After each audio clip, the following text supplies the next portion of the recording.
Good morning, and welcome to the first meeting of the Nevada Silver-Haired Legislative Forum for the 2023-2024 Interim. Welcome to our audience in Las Vegas and to those joining us by video conference in Carson City and anyone listening over the internet. First, we will call the roll. For those members attending virtually, would you please turn on your cameras and respond when you hear your name? Madam Secretary, please call the roll. If a member is not present, please record that member as present when he or she arrives. Ms. Aiden.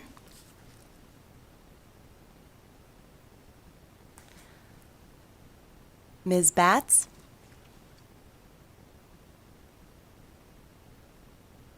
Ms. Bongiorno. Oh, I was supposed to unmute. Thank you. Present. Yeah, then turn it off. There you go. Ms. Bongiorno. Present. Mr. Cohn. Present. Ms. Fesenmeyer. Present. Ms. Hoffman-Kazubowski. Present. Dr. Jordan. Present. Welcome. Ms. Laughlin. Ms. Laura Levitt.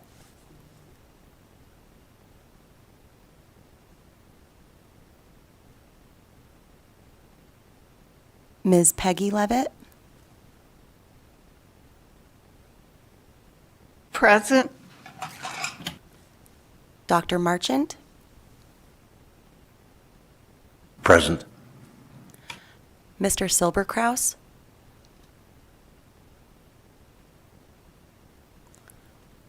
Mr. Slaughter. Present. Mr. Troth. Present. Ms. Tyler. Present. Ms. Woods. Present. President Alvarez. Present. Before we begin, I would like to take a moment to go over some basic housekeeping items. Our meeting is video conference to Carson City. You can virtually participate over Zoom as well. I'm asking our presenters on the Zoom video call to leave your cameras off and microphones muted until I call up on the agenda item in which you will present or if I direct any questions to you. The Zoom video call has a chat feature. However, this feature is only to be used for technical assistance. Any links or information that you would like to share during your presentation should be stated verbally on the record. Members of the public should sign the sign-in sheet at each location, even if you do not intend to testify. When testifying, please remember to turn on your microphone and clearly state your name and the entity you represent at the beginning of your testimony. Speak directly into the microphone to ensure those listening at other locations and watching online can hear your testimony. Please remember to turn the microphone off when you are finished speaking. Each witness should provide a business card and a copy of any written materials not previously submitted to the Secretary. Meeting materials provided to forum members for this meeting can be accessed on the forum's webpage. Individual public copies are also available in each meeting room location. Anyone who would like to receive electronic notification of and access to the forum's agendas, minutes, and the final report can do so by going to the Nevada Legislature's website and following the links. And finally, I would like to remind everyone to please silence all of your electronic devices, especially cell phones and laptops, during the meeting. With that, we'll get started. We will have a public comment period at the beginning and end of the meeting. Speakers are urged to avoid repeating comments or points made by previous speakers. Any person may also submit written comments to the forum secretary during or after today's meeting. In addition to testifying in person, members of the public may provide public comment in 4 different ways, all of which are listed on the agenda. With that, we will move on to public comment. Members, please keep in mind that public comment is only for members of the public. We will start with public comment from those in the physical locations and then move to public comment from anyone who has called in. Is there anyone in Carson City who would like to provide public comment at this time?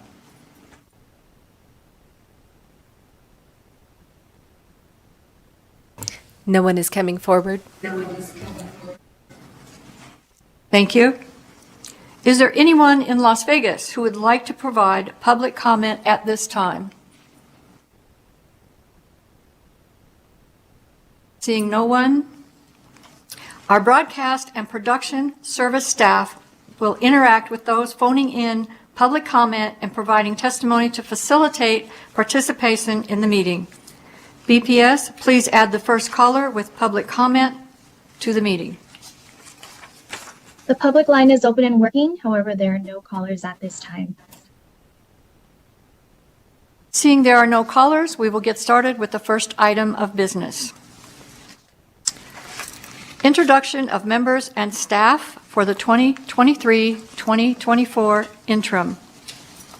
I would like to take a few minutes for the forum members to introduce themselves.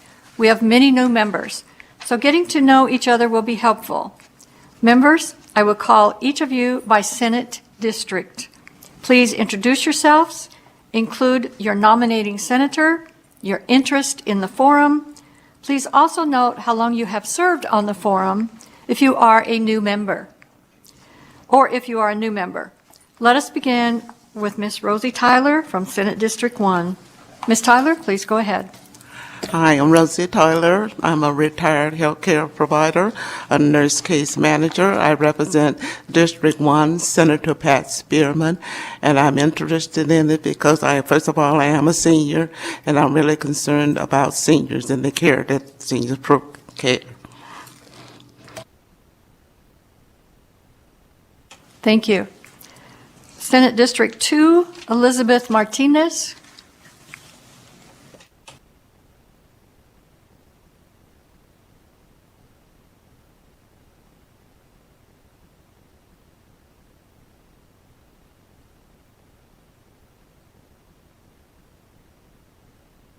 Moving on to Senate District 3, Valerie Woods.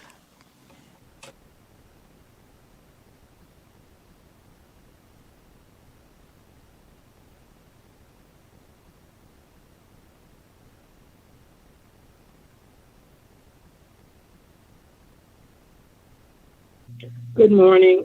My name is Valerie Woods. I represent District 3.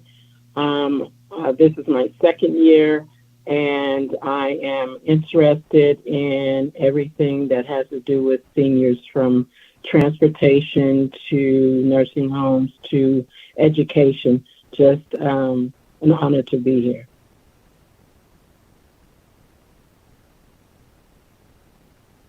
Thank you. Senate District 4, Margaret Batts. Good morning. My name is Margaret Batts. I am a retired medical instructor. I am representing District 4. I am really interested in the Nevada Civil Legislative Forum. Some of my interests are price gouging of prescription meds, Medicare Part B, senior benefits, transportation, mental health of seniors, healthcare costs, the lack of affordable housing and the pressures that seniors are under today, grocery prices, utility bills are too high, and transportation for the seniors. Thank you, and I really appreciate being on this committee. I'm very grateful.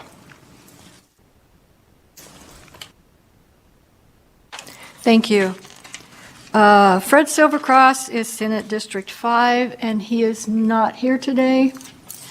Do we have some for Senate District 6? This was an open seat. I'm not sure if it's been filled yet.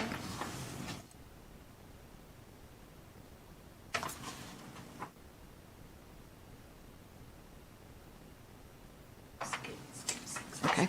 We will skip Senate District 6 for the moment. Senate District 7, Bob Linden.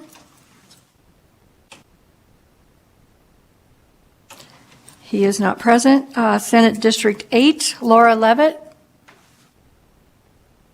She didn't get on? Okay, we'll move on. Marilyn Jordan, Senate District 9. Welcome, everybody. Glad to see you're back. I am Dr. Marilyn Jordan, representing District 9. Our senator is Melanie Scheibel, and I have been serving in this august position since 2016. Happy to be back. My focus this year will be on housing, affordable, available, and homeless.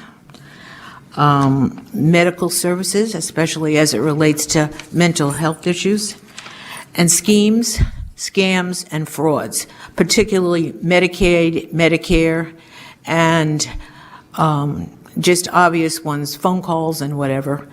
I look forward to working hard with you. Glad to be back. Thank you. Thank you, Doctor. Frank Slaughter, Senate District 11. Pleased to be on this forum. My name is Frank Slaughter, and I represent District 11. I'm Senator Dallas Harris, and one of my concerns is, of course, seniors with Parkinson's disease and Parkinson's disease in general. I volunteer for 5 years with people with Parkinson's, and I hope that we can get more people to participate, especially when it comes to exercise and movement. Thank you. Thank you. William Marchant, Senate District 12. My name is Bill Marchant. I'm a retired professor and retired international lecturer and consultant. I've been gerrymandered into District 12. I started out in 5, and I have no idea who my senator is. I was just noted that I was appointed, and just to make notes, I'm not new at anything. Thank you. And your senator is Julie Pazina.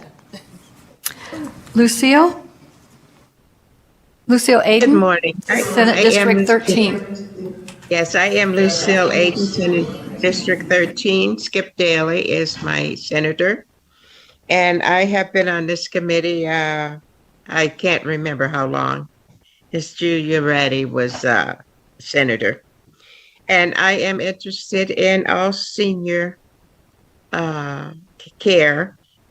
That include health care,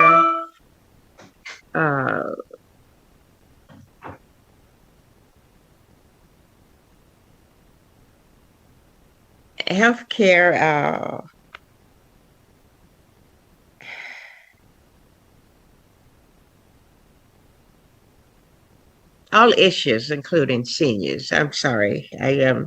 I'm going through pancreatic cancer, so my mind is just a little blank. So excuse me this morning. Thank you, Lucille. Diana Hoffman Krasukowski, Senate District 14.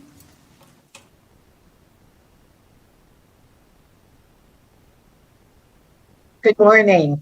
And Kazabowski is a very difficult name, so Diana Hoffman is just fine. I'm in District 14. Ira Hansen nominated me, Senator Ira Hansen. I am new on this committee. I founded in 2018 a nonprofit called Music with Confidence, which helps autistic and emotionally challenged and gifted children through the performing arts. I'm extremely interested in working with the legislature. My history is with legislative matters. I had a law firm in Silicon Valley for 20 years and was also a business owner after that. But my focus will be assisted living oversight, help with and assistance with service animals, especially in regards to their medical care, which costs those who need service dogs or other service animals quite a bit, and also dementia services, and focusing also on dementia research. So thank you very much. I'm very pleased to be on this forum. Thank you. Inadvertently, I skipped Senate District 10. Joan Bongiorno, forgive me. I'm Joanne Bongiorno. Very happy to be on this forum once again. It's going on my 15th year. I'm interested in anything, almost everything that involves senior, in particular scams. I have to compliment Miss Jordan because I feel exactly I couldn't have said it any better. And hope to stay with this. I've turned 88 years old. And once again, I'm very, very happy to be here. Anything I can possibly do, I shall.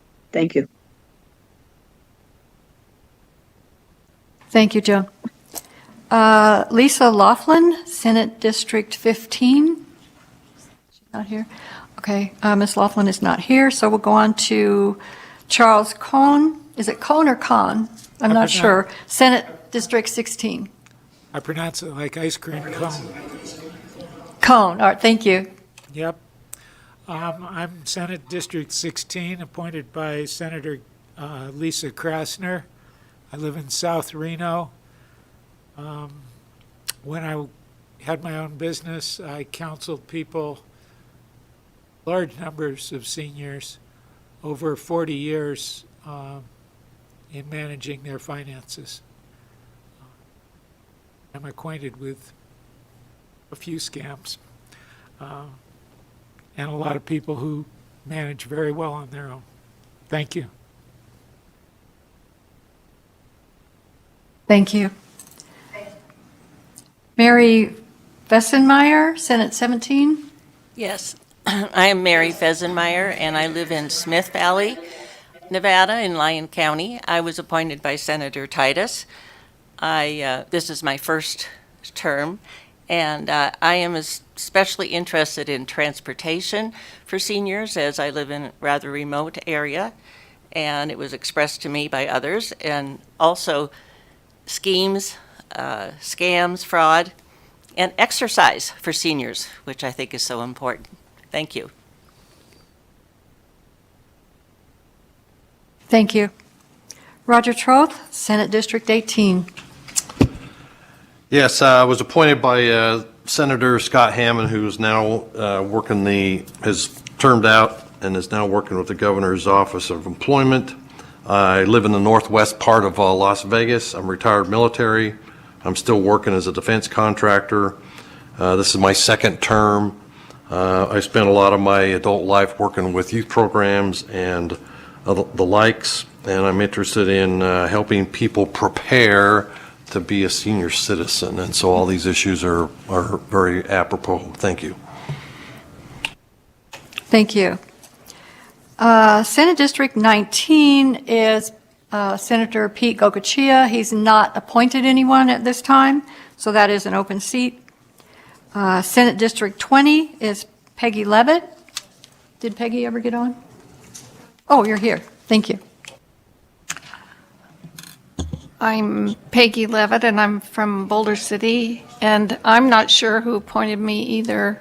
Doctors Hardy appointed me originally, but I think my Senate district was changed as well. So most of my life I've been a social worker involved with children, and now I'm involved in various senior activities through volunteer capacity. I've been on the board and helped to institute different programs out at the Senior Center in Boulder City. I'm presently involved with Meals on Wheels. I'm a Meals on Wheels driver. I serve on the Southern Nevada Regional Transit Coalition that helps with transportation for seniors. And in Boulder City, we have the Silver Rider program that's been very successful. I'm particularly interested in mental health issues for seniors. I enjoy serving. I was also on the city council out in Boulder City, so I've done some service in that capacity as well, and happy to be back on this committee. Thank you. Laura Levitt has, Senate District 8 has joined us on Zoom. Laura? Yes, thank you. I just got the link. I'm Laura Levitt, Senate District 8, appointed by Senator Marilyn Dondero Loop, and this is my second term. I'm a proud union member now with the Ask Me 4041 retirees after being a state employee for 27 years. And I'm interested in follow-up on what we did and what we went over last term, as well as some recent things that have come up for seniors that would be utility bills, and funeral service regulations. Thank you. Thank you. Senate District 21, that is me, Fran Alvarez, representing James Orenshaw. I am a retired Teamster. I am president of the Teamster Retirees Association. I'm a vice president on the Nevada Alliance of Retired Americans, and I serve on the board of ULAN, which is the United Labor Agency. I'm very proud to be your president. I was elected last term, and I'm hoping to be elected this term.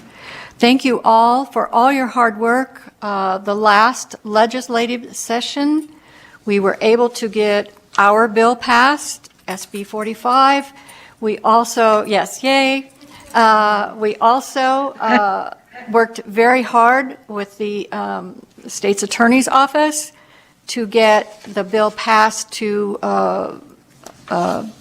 enhance the penalties against scheming and scamming against seniors. We will have presentations on both of those bills. And thank you all for not only returning, but to all the new members. I look forward to working together. Thank you. Chairman Alvarez. Yes. I failed to mention something because of the new members.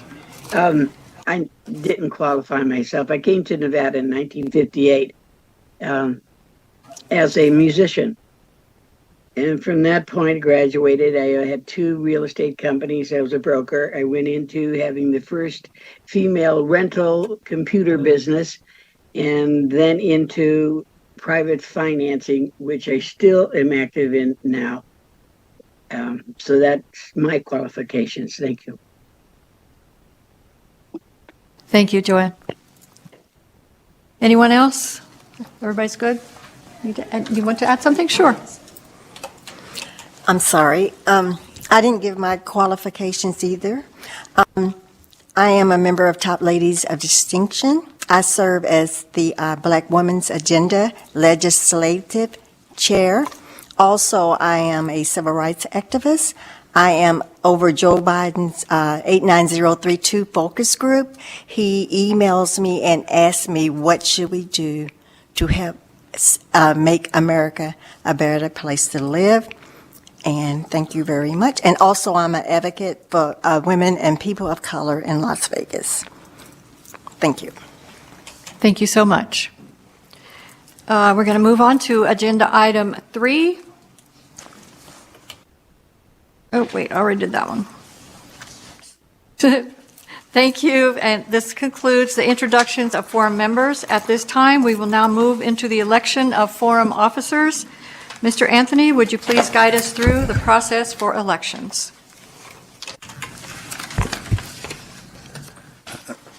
Thank you, former President Alvarez. Nick Anthony, Research Director of the Research Division, filling in today for Patrick Ashton, who is typically staffed for this committee. So pleasure to be with you all today. We also have Ashley Kalina from the Legislative Council Bureau, and Brian Fernley, our Legislative Counsel, is joining us on Zoom as well. Today before you on the item is the election of new forum officers. There are 4 officers up for election, those being President, Vice President, Northern Facilitator, and Southern Facilitator.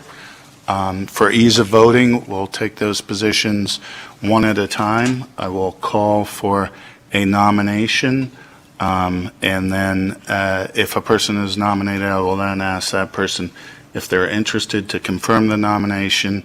We'll continue down that process in case there are multiple nominations. It'll then go to a roll call vote, and a member who receives a majority of the votes will be elected. We'll start with Forum President. Is there a nomination for Forum President? Yes. Dr. Marilyn Jordan, it gives me great pleasure and really good support for a person that has done a phenomenal job, and that's our current president, Fran Alvarez. Thank you, Ms. Jordan.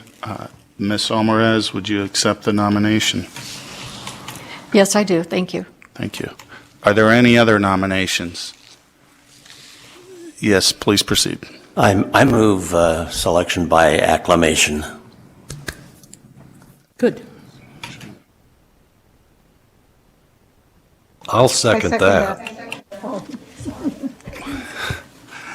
Great. So not seeing any further nominations, there is one nomination pending before the body. That is for Fran Alvarez to serve as president. Madam Secretary, would you please take a roll call vote? Ms. Aiden? Yes, yes. Ms. Batts? Yes. Ms. Bongiorno? Yes. Mr. Cohn?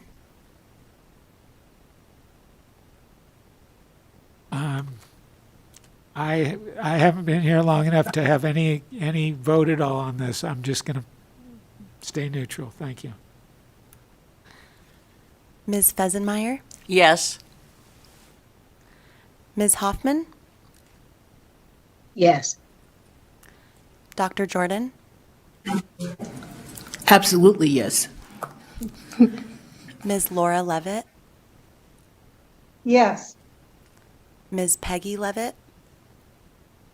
Yes. Dr. Marchant? Yes. Sorry. Yes. Mr. Silberkraus? Mr. Slaughter? Yes. Mr. Troth? Yes. Ms. Tyler? Yes. Ms. Woods? Yes. President Alvarez? Yes.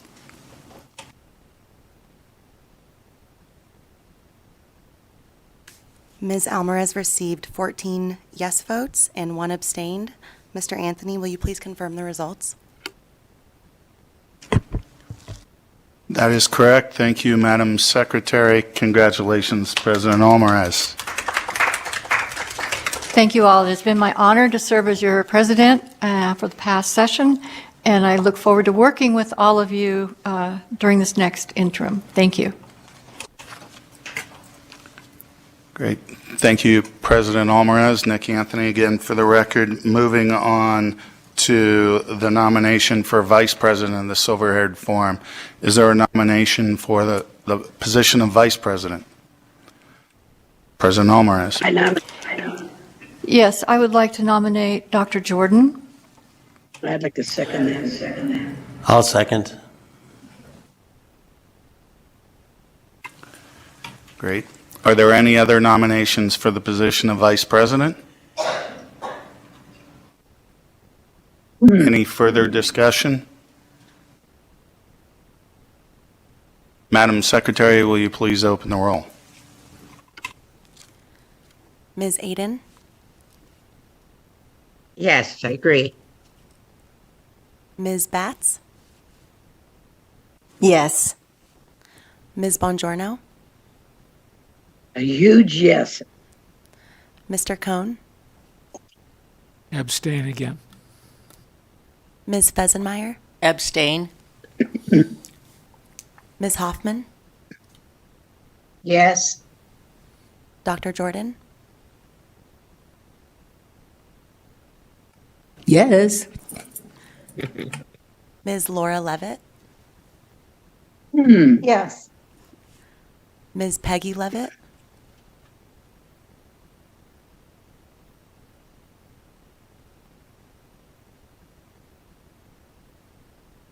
Yes. Dr. Marchant, Enthusiastic, yes. Mr. Slaughter, Yes. Mr. Troth, Yes. Ms. Tyler, Yes. Ms. Woods, Yes. President Alvarez. Yes, thank you. Dr. Jordan has received 13 yes votes and 2 abstained. Mr. Anthony, can you please confirm the results? Yes, thank you, Madam Secretary. Those results are confirmed. Congratulations, Dr. Jordan, for the position of Vice President for this interim. Moving on, the next position up for nomination is that of Southern Facilitator. Are there any persons wishing to make a nomination for Southern Facilitator?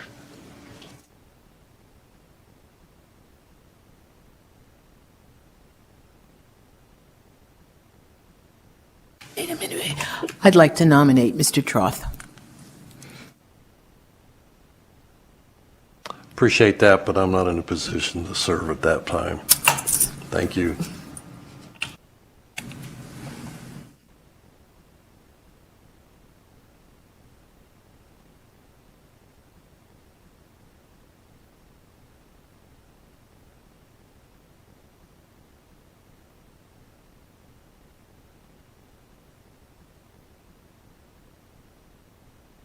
I would like to nominate Miss Rosie Tyler.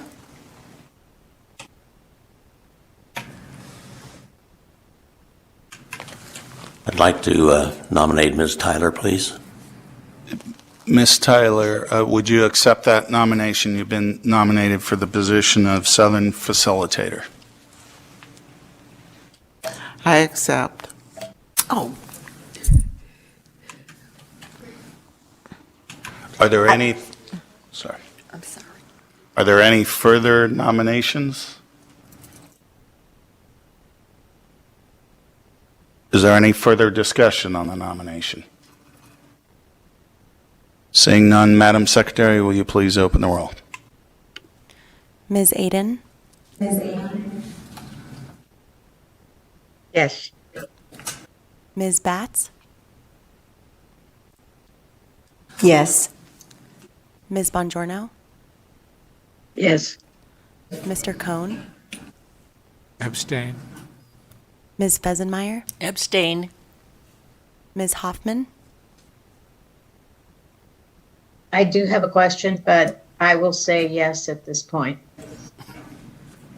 Vice President Jordan, yes. Ms. Laura Levitt, Yes. Ms. Peggy Levitt, Yes. Dr. Marchant, Yes. Mr. Slaughter, Yes. Mr. Troth, Yes. Ms. Tyler, Yes. Ms. Woods, Yes.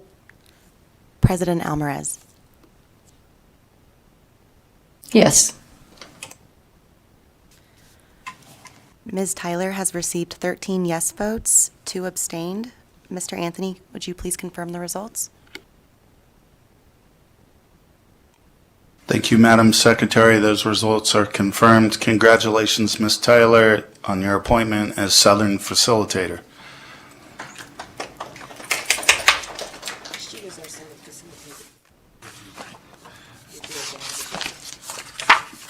Moving on, we will now open the nominations for the position of Northern Facilitator. Is there anyone wishing to make a nomination? I do have a question about that. Please proceed. Thank you. Because I'm new to the forum, I do not know what the responsibilities of a facilitator is. I know what the word means. I have experience with regards to facilitation, but I don't know what it means with regards to this forum. Could someone please explain that to me?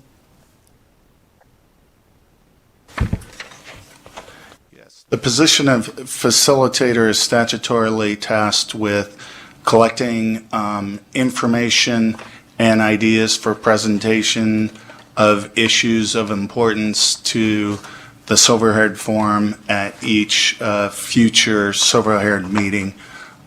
So largely they facilitate that discussion of potential future agenda topics.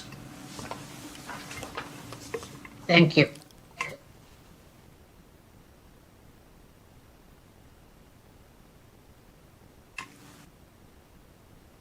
Is there anyone wishing to make a nomination? Yes, I would like to nominate Lucille Aden if she would like to accept.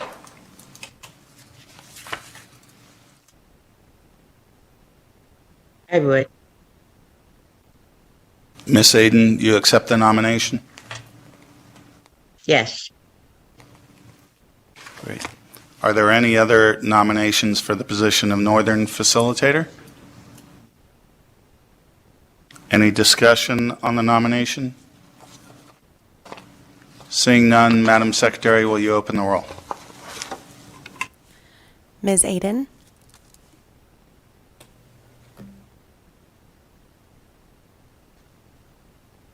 Yes.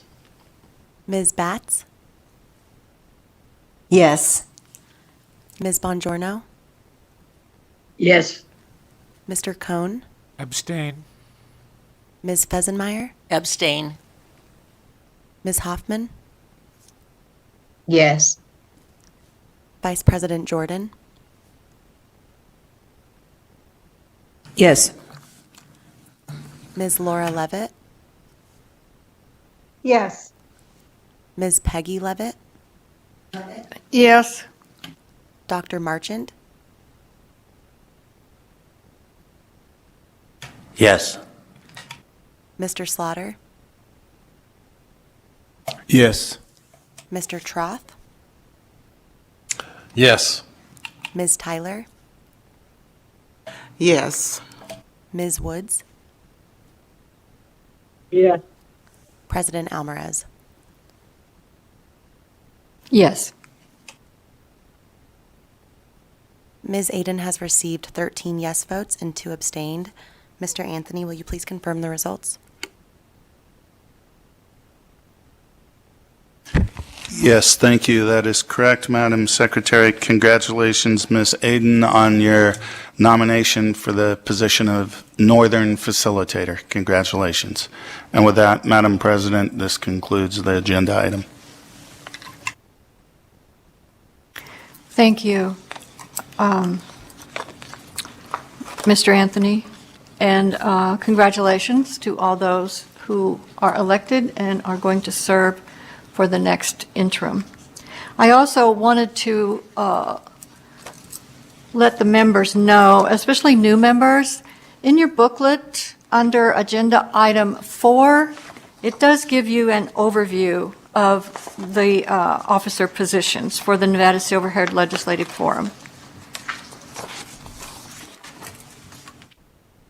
Moving on to Agenda Item 5. This is a presentation regarding meeting protocol and guidelines of decorum. This will be presented by Ms. Ashley Kalina, our Constituent Services Analyst from the Research Division, Legislative Council Bureau.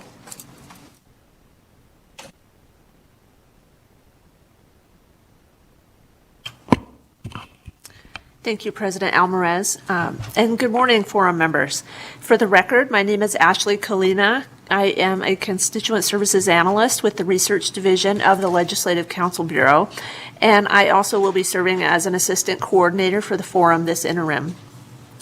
We realize that a number of you have served on public bodies in the past, and some of this information may be familiar. But for those who are new to the experience, we want to provide an overview of the guidelines that may be helpful to your service on a public body, such as the forum. In your meeting packet under agenda item 5, you'll find an informational memorandum titled Meeting Protocol and Guidelines of Decorum, and it's available so that you can follow along during this presentation.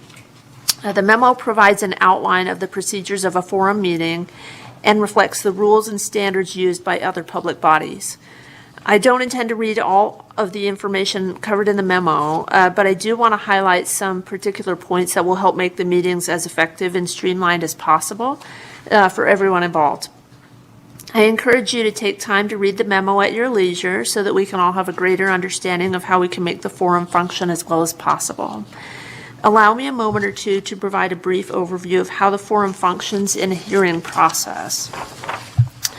A hearing serves two main purposes. Since it's open to the public, it provides many individuals with access to information on what topics a public body like the forum is discussing or taking action on. Because policy experts, lobbyists, and members of the public offer testimony on specific subject matter during a hearing, forum members can use the information that they learn to create or improve legislation, express concerns to state and local government representatives, and provide timely responses to constituent questions. Let's now get into the procedures for the forum president, who serves as the chair of the forum. The chair has the primary job of charting and steering the course of a hearing. The forum president is responsible for calling the hearing to order, opening and closing the discussion of agenda items, calling witnesses, and adjourning the hearing. The forum chair should be referred to as president or vice president and their last name, or chair and their last name. The chair may temporarily delegate forum responsibilities to the vice president, and in the event of their absence, another member of the forum. When opening a hearing, the chair will call the meeting to order by asking for roll call and going over any announcements for the forum. The chair then begins with asking for public comment and then moving into the presentation of agenda items. The chair may also ask whether any agenda items need to be taken out of order, for example, if any of the presenters have time constraints, and then the chair or president may grant the permission to do so. The chair will then begin with the first item on the agenda. After testimony has been given, the chair will ask forum members if they have any questions. Be sure to raise your hand if you're attending the meeting in person, or if you're participating virtually. You can also raise your hand on the camera or briefly unmute your mic and then just indicate to the chair that you have a question. Please remember that you must wait until you are recognized by the chair before you proceed with the question. If action is required for an agenda item, the chair will ask for a motion from the forum members to take action on the item in question. Most of our meetings at this point are simply about information gathering, and so the forum may need not to take any action on items for the time being. We will discuss this process of taking action on items as we get closer to the work session that will be later in the interim. Once testimony, discussion, and action on all agenda items are addressed, the chair will then ask for any public comment. The chair has the authority to limit the time for such testimony, but generally speaking, each speaker is limited to 2 minutes. There may also be times when the chair needs to limit the time for testimony or presentations in order to stay on target with the meeting schedule and to be respectful of other presenters who have been invited to testify to the forum. At the conclusion of public comment, and if no one else comes forward to testify, the chair may discuss the next meeting time with the forum members and any other important announcements for the forum. If there's nothing more to come before the forum, the chair has the responsibility to adjourn the meeting. The chair also has the authority to adjourn the meeting without a motion.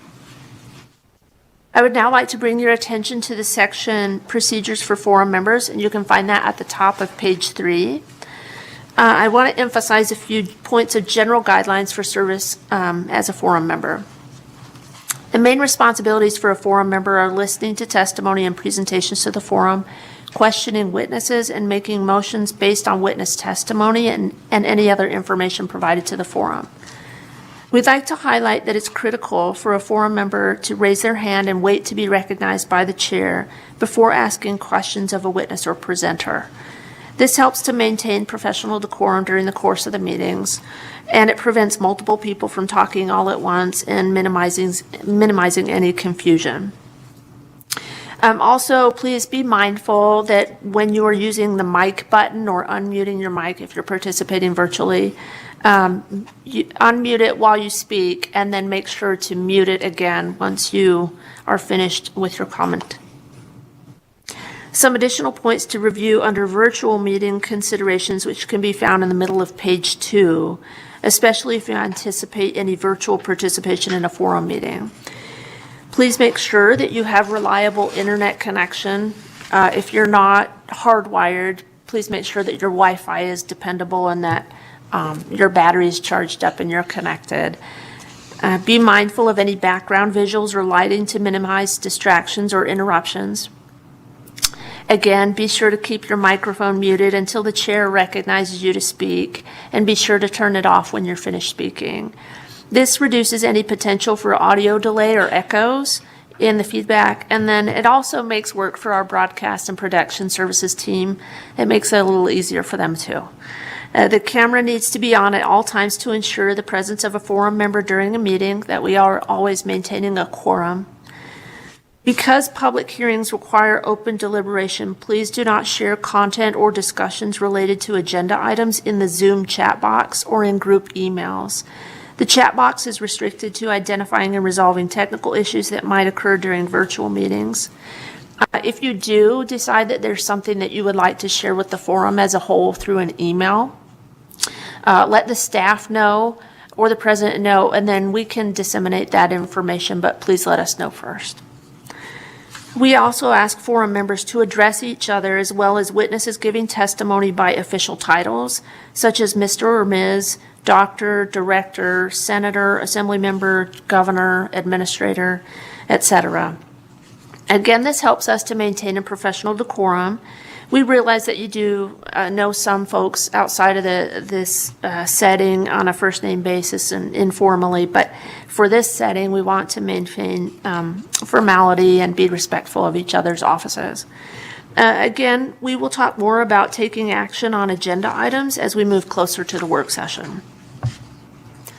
With respect to procedures concerning witnesses and presenters, and that information can be found on the bottom of page 3 of the memo, it's very important to refrain from talking and having side conversations while information is being shared with the forum.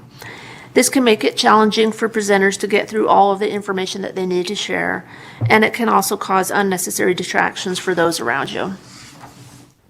We'd also like to stress that when the chair asks for public comment, it's necessary for forum members to refrain from discussion during that time. While public comment is taking place, you're definitely encouraged to take notes and observe, but we can't make comment on public comment. If additional topics or subjects are brought up during the public comment portion that haven't been included on the agenda, forum members can make note and then request staff to schedule those items for a deeper discussion at a later meeting date. This now leads me into some brief comments related to open meeting law, and you can find that towards the conclusion of the memo. Because the forum is a public body and working on behalf of Nevada citizens, it is subject to the open meeting law, which can be found in Chapter 241 of the Nevada Revised Statutes, in case you'd like some weekend reading before the next meeting. This means that the work of the forum must conform to statutory requirements in public meetings under an agenda that provides full notice and disclosure of discussion topics and any possible action to be made by the forum. So it's important for forum members to stick to the topics that are listed on the agenda and refrain from getting off course. That's not to inhibit your ability to address the topics that are of concern to you, but it is to comply with open meeting law requirements so the public is provided with sufficient notice before the forum goes into any deeper discussions on topics. Another point to keep in mind is action is only taken by the body as a whole. Forum members have no individual decision-making powers and may only speak on behalf of the forum if authorized to do so during an open meeting. You are encouraged and welcome to go out into the community in your respective Senate districts and meet with people and gather information on the topics of concern for seniors in Nevada. However, you're not authorized to speak on or act on behalf of the forum without proper authorization from the forum. And if you have any more detailed questions about open meeting law and its applications, you're welcome to reach out to our legal counsel, Mr. Brian Fernley, or those of us as staff, and we're happy to help address those concerns or questions that you might have about open meeting law. This concludes my presentation on the memorandum. Again, this memorandum provides an overview and doesn't address every possible topic regarding protocol and guidelines for the forum. But staff and legal counsel are available, so please don't hesitate to contact us if you have any questions or concerns. President Alvarez, this concludes my presentation, and I am happy to take any questions at this time.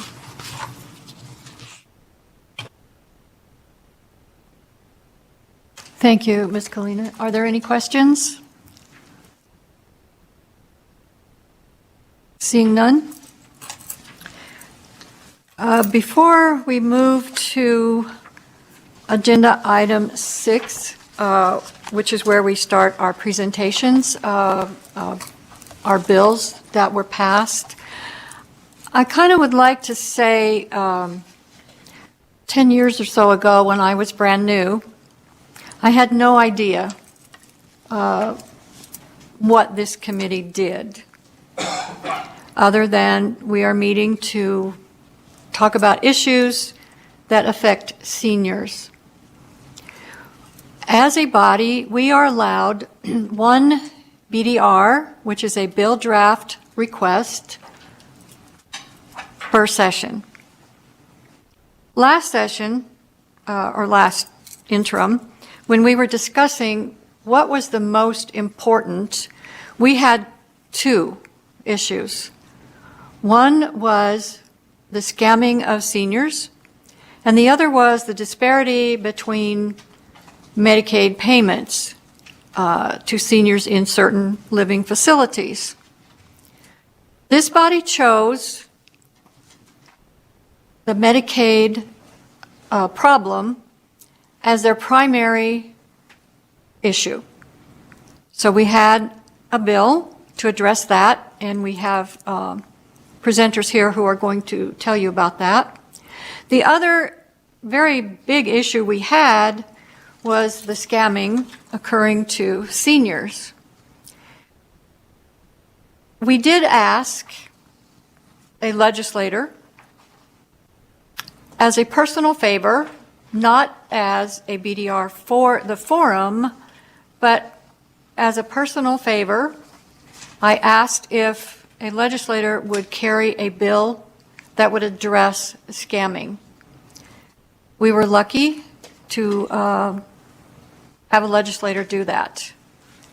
Our next presenter, Mark Kruger, who is with he's Chief Deputy Attorney and Consumer Counsel in the Office of the Nevada Attorney General, is going to present that bill and let you know why it was important and what is happening now with the outcome of what is happening because of that bill. I would like to say that Mark Kruger and the Attorney General's office was very involved in getting the language for this bill and for helping get it passed. Mr. Kruger, if you'd like to proceed. Thank you. Can you hear me? Thank you, President Alvarez and members of the committee. Mark Kruger for the record. I am a Chief Deputy Attorney General with the Nevada Attorney General's Office, Bureau of Consumer Protection. I thank you for that introduction. I couldn't have said it better myself. I will jump right into a slide deck I prepared. Yeah. Hold on. There we go. All right. And let me get my rules here. All right. I'm going to go, before I address the actual bill, AB 373, I would like to go over a little bit about what the Attorney General's Office Bureau of Consumer Protection is and what we do. I also have a co-presenter here, Deputy Attorney General Samantha Feely, who's appearing in the Southern Office, and she will do some slides, go over some of the slides as well as myself. First and foremost, as an overview, the Bureau of Consumer Protection, we're going to touch on what we are, go over some statistics, and then go over a few of the highlights of the scams and schemes that we're seeing out there. Also touch on some education and awareness, and then transition into investigation and prosecution. That's where we'll touch definitely on the bill, and then also provide you some information about how to submit consumer complaints. So as an overview, the Bureau of Consumer Protection is a statutorily created division within the Attorney General's Office. We enforce laws that seek to ensure Nevada consumers and businesses have a fair, honest, and competitive marketplace in which to work, invest, and obtain goods and services. Basically, the sale of goods and services, we look for any kind of problems, misrepresentations, deception, etc. Now, what laws do we primarily use to do this? We use the Deceptive Trade Practices Act, which is primarily the misleading consumer laws. The unfair trade practices, some of you guys would know that as antitrust laws, promote unfair business or stop unfair business practices that threaten competition. And we have a public utilities, we advocate for the ratepayers before the Public Utilities Commission. This has also become a very important part of what we do, given the recent increases to all the utility rates.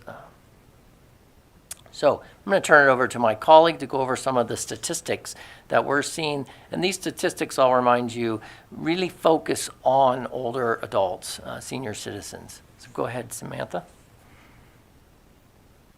Good morning, President Almarez and the members of this forum.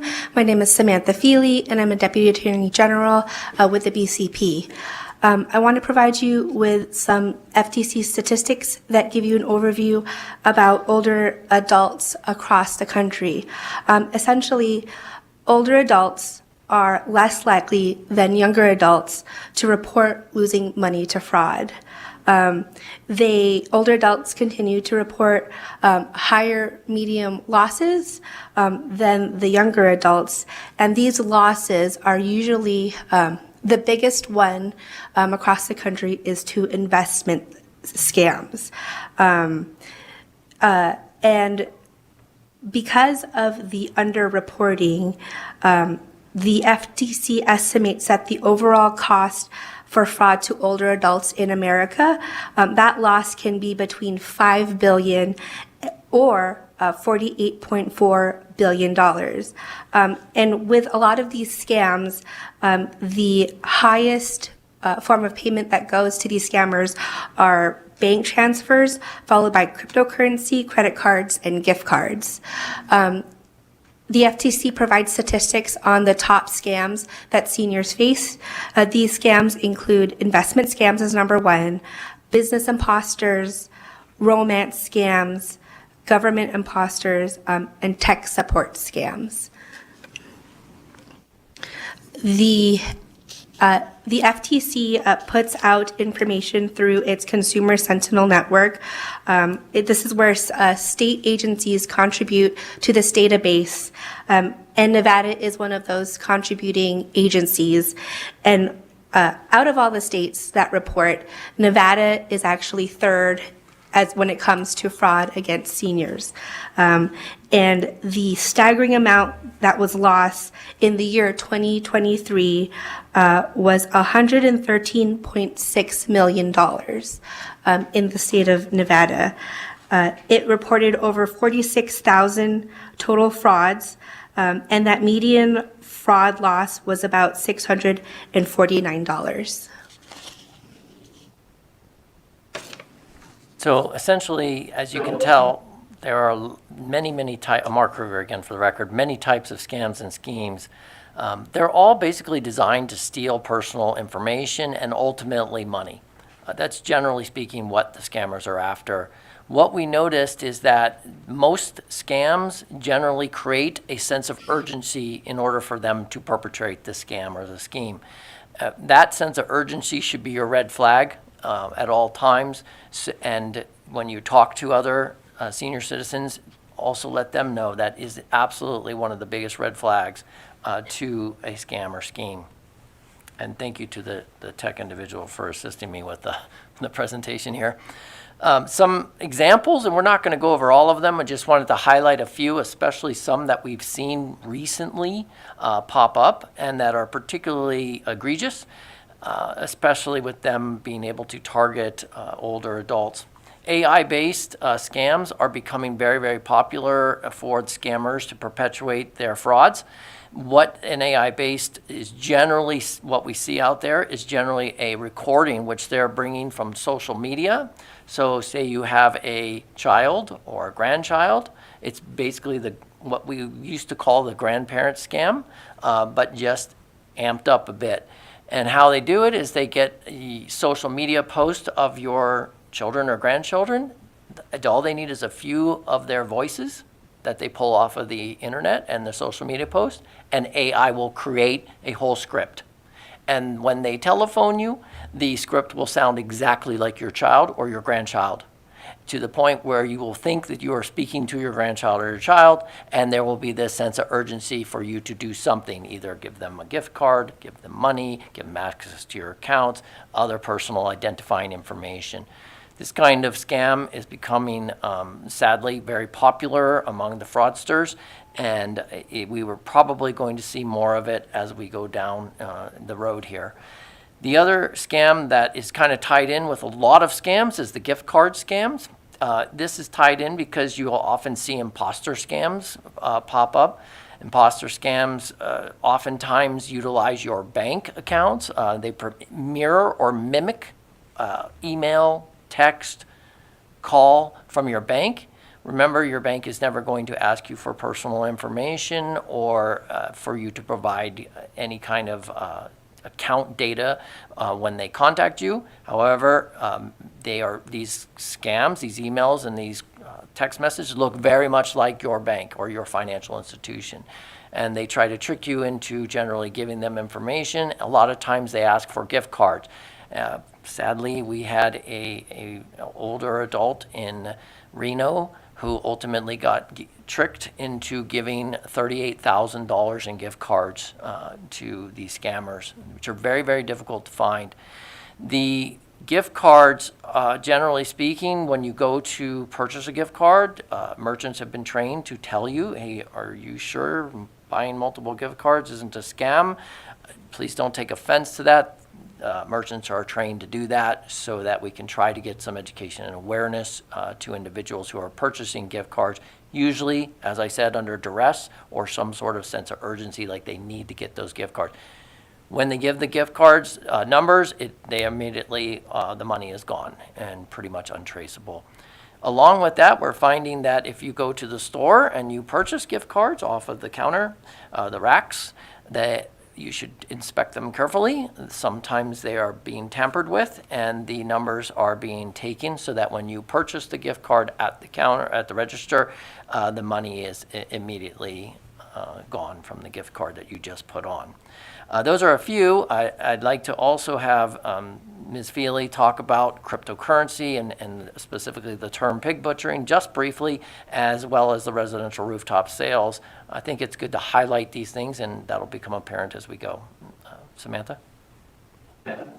Thank you.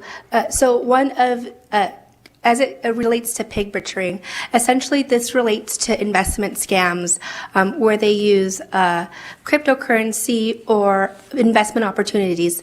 Essentially, an individual will make contact with someone, develop a relationship, whether it's friend-based or romantic, that will last days, weeks, months.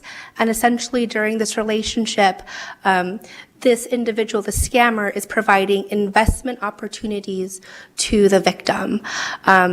And because it's such a long scam, this victim may see wins that may legitimize the investment opportunity that they're going into.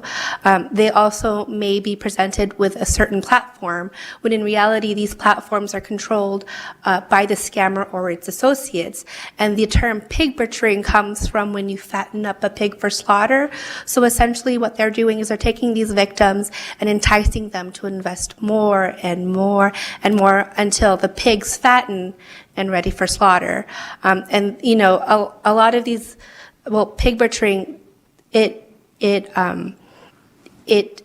goes to people who are lonely, people who are looking for that relationship. And then as well as residential rooftop solar sales, a lot of these third-party salespeople are doing deceptive practices to gain or entice customers into these contracts. Oftentimes, they will misrepresent that these solar panels are for free and they're not to expect any payments, when in fact, whatever, they will always be expected, at least a minimal bill from the electric company, but they're told they'll never have to pay another bill again, and that's not true. They may even take advantage of individuals that don't have the capacity to enter into contract, enticing an individual who doesn't have the mental capacity to enter into these $50,000, $100,000 loans on that affect the homes. But yes, these residential rooftop solar sales are involved in some of these scams and schemes. Okay, so Mark Kruger again for the record. What can we do about it? Well, what we have found in the Bureau of Consumer Protection is the best way to avoid scams and schemes is to educate yourself and to become educated in the first place. That way you can identify them and avoid them.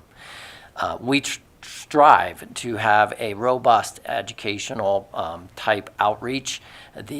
We'd like to provide information and tips so that people can avoid the scams in the first place. We do this through presentations such as we're doing today.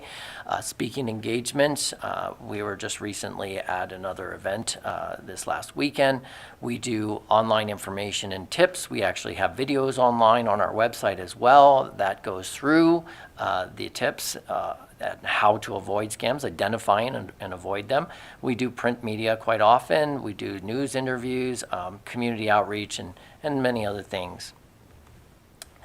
Now, on to AB 373. Through efforts, as President Almaraz said, of the Nevada Silver-Haired Legislative Forum, we were delighted to be able to assist Assemblywoman Garlow in pushing through her bill, which, like I said, was fully supported by the Nevada Silver-Haired Legislative Forum and was an incredibly, timing-wise, it was just a great bill that came about at a good time to give us some additional tools in our continued fight against frauds and fraudsters.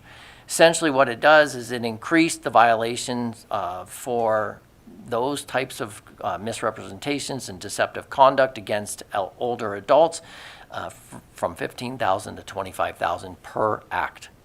And that's really important because that is quite a bit of punishment when you consider every act is every phone call, it's every email, etc. And when we have found is that when a person becomes a victim, they're not the only victim. These fraudsters are doing it to many, many, many people. And so we're able to go after them civilly using that. What I didn't put in here, and I meant to put in this slide deck, is it also increased the penalties, the criminal penalties associated with acts where older individuals are a victim, if you will, of a fraud and scheme and all kinds of different deceptive acts under the Deceptive Trade Practices Act so that we can actually utilize our criminal unit in the Attorney General's office to bring actions. We have made referrals. Obviously, any open cases we can't discuss, but we have already started that process and are actively bringing both civil and criminal actions on behalf of the office against individuals who have scammed other individuals, particularly senior citizens. So We do investigate complaints that come into our office, and we also have identified in some cases patterns and practices of complaints that are numerous and that are occurring over and over again.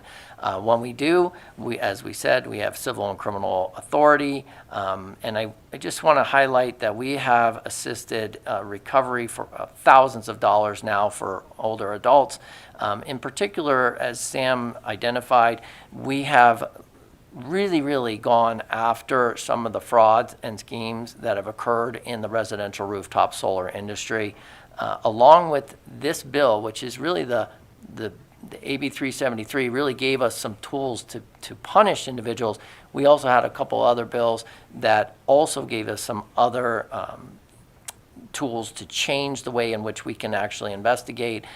We've actually seen a big change to the way that the solar industry is able to do their sales, and we have a mechanism in place now under the law that requires the solar companies to confirm all of the safeguards that are in the contracts to make sure that the individuals understood that and weren't specifically told things like, you will never see an electric bill again, which, as Sam pointed out, is absolutely not the truth. So I'm going to wrap up a little bit by explaining a complaint process. Collecting complaints and information, obviously, about schemes and frauds out there is one of the most effective tools we have to be able to determine whether businesses or individuals are engaging in deceptive trade practices. When we take every complaint very seriously, we review them, and so we encourage individuals to file them with our office. I believe you have access to this slide deck, but if not, it's very easy to find where you can file an online complaint by going to the Attorney General's website. You can just Google Nevada Attorney General or go to ag.nv.gov. In addition, the FTC encourages individuals to file complaints. We do work well with our federal partners in figuring out whether complaints, there's certain complaints are actionable, whether we can actually find the fraudsters, which sometimes is difficult for us, but we definitely are very tenacious in our efforts. With that, I will end my presentation and leave it to any questions that any of you may have. Thank you. Are there any questions? Dr. Jordan? Thank you so much for this overview. It's really appreciated. My major concern is that many of our seniors are in facilitated places where there's no computer availability. We need to have a number to call because many of our seniors are not as technologically challenged in some instances, and they need to have an alternative methodology to be able to file complaints. So could you share some information other than being online, how that could happen? Thank you for your question, Mark Ritter, for the record. You bring up an excellent point, and one which that we have dealt with on a regular basis. We oftentimes have some older adults who do not even necessarily have the ability to make telephone calls. Recently, we had an older gentleman who was a subject of a potential fraud in a solar case who had throat cancer and couldn't speak very clearly. We had to actually engage with this individual through mail. So we are open to receiving mail and having those conversations, as well as having a telephone calls. As far as a dedicated line for older adults, that's something our office has discussed internally. We don't necessarily know how that would look at this point in time, but we do want to remind you that you have the ability to contact the Attorney General's office through the telephone. We have a constituent services response unit that will also be the first line of contact for individuals. They're very good about returning calls and spending time talking to consumers and residents in the state. When a complaint is filed, oftentimes if they deal with the Deceptive Trade Practices Act, they'll be transferred to our unit and then we take it from there. So I hope that answers your question, but you do bring up a very good point. Thank you, and that's very good, but we're here this morning because we serve a certain audience, and our direction is for that audience, and anything that you can do to facilitate making that happen as soon as possible, we'd greatly appreciate. Thank you. Thank you, Dr. Jordan. Mr. Cohn, you have a question? I have several. I'll try to keep them brief. The bill you've just described, is this an enhancement of a previous bill? Thank you for your question, Mark Kruger, for the record. It was an enhancement of statutory law that we have a Deceptive Trade Practices Act, that is Chapter 598 of the Nevada Revised Statutes. What it does is it changed many of the penalties and allowed us to have the higher increased penalties, which does two things. One is it acts as a deterrent, but two, it actually gives us more of ability to really impose sanctions against those who would defraud our seniors. Under the previous bill, was anybody arrested? Has anybody gone to jail? I don't have, Mark Kruger again for the record, I don't have statistics about how many criminal cases we had previously, but recently through this legislation, other legislation, as well as a change in our internal policies, we've actually have now a dedicated criminal prosecutor for violations of the Deceptive Trade Practices Act. That was a really great change for us because sometimes really the only way to get a message is to take a criminal action. Sometimes we can do it civilly, but it really depends on whether the fraudster is somebody who's a business that really wants to operate legitimately in the state, or if it's truly somebody who is just behind the scenes trying to steal money.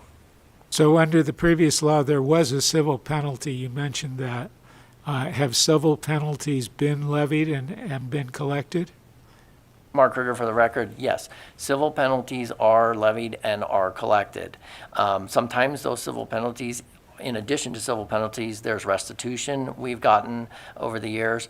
So yes, the answer. So where do the civil penalties go? So, Mark Kruger, for the record, civil penalties under the statute, under Nevada law, are required to go into an operating account, which we are able to use, and then the excess over a certain amount is swept and goes out to two different funding sources. One of them provides some funds for legal aids operating in this state, who also work sometimes as partners with us, and the other funds some salaries in investigations and other units that will actually work on many of these cases. The part that's retained, what sort of... Thank you. Mr. Cohn? Used? Mr. Yes. Cohn? Yes, thank you. Hello? Yeah. We need to limit our questions because Sure. we have several other members and our time is, Thank you. it's not, we don't have very long for this. Mr. Slaughter, you have a question? Yes, I do. I assume that most of the people that are contacted over the telephone or cell phone. Is there any way that they can prevent them from calling that number over and over again? I've seen this happen. I don't know if that makes sense. Thank you for the question, Mark Kruger, for the record. What you're referencing is these robocalls. Oftentimes we see that come up quite a bit. The best advice we have for you is if you don't recognize the number, don't answer it at this point in time. However, we are on a multi-state task force that is trying to get the federal laws changed for the ability for smaller carriers, which is where we see this occurring quite often, so that we can stop robocalls. Robocalls are certainly something that have been problematic for almost everybody in this state. I don't know anyone who doesn't get robocalls, and they can absolutely be troubling. There are ways that you can block those numbers. We find with robocalls is they oftentimes then use another number, another spoof number, and also that dovetails into the spoofing of phone calls, where you might get a call where somebody, it looks like a utility is calling you, and then they're asking you for money. They're saying they're going to cut off your power. These things are generally scams. Utilities don't call you and threaten to turn off your power. So, but yeah, to answer your question, we are actively working those types of investigations. Thank you. Ms. Bongiorno, you have a question? Yes, I do. I find that in my constituency that I run across something, and I wonder. Thank you, Mr. Kruger. I run across something that I consider what they see as predatory loans. For example, they have 16% interest. They're a day late, it goes to 24% interest. In fact, in one such case, I had appear before the Arizona Supreme Court. Luckily enough, we won the case. But do you run across that much? Thank you for your question, Mark Kruger, for the record. So when we get into unlicensed predatory loans, then yes, we would run into some of those types of issues. Most of the time, when you talk about loans that have a higher interest rate, there are laws in place, and generally those types of lenders are regulated by the Financial Institutions Division. So most complaints would go to the Financial Institutions Division, who would handle them.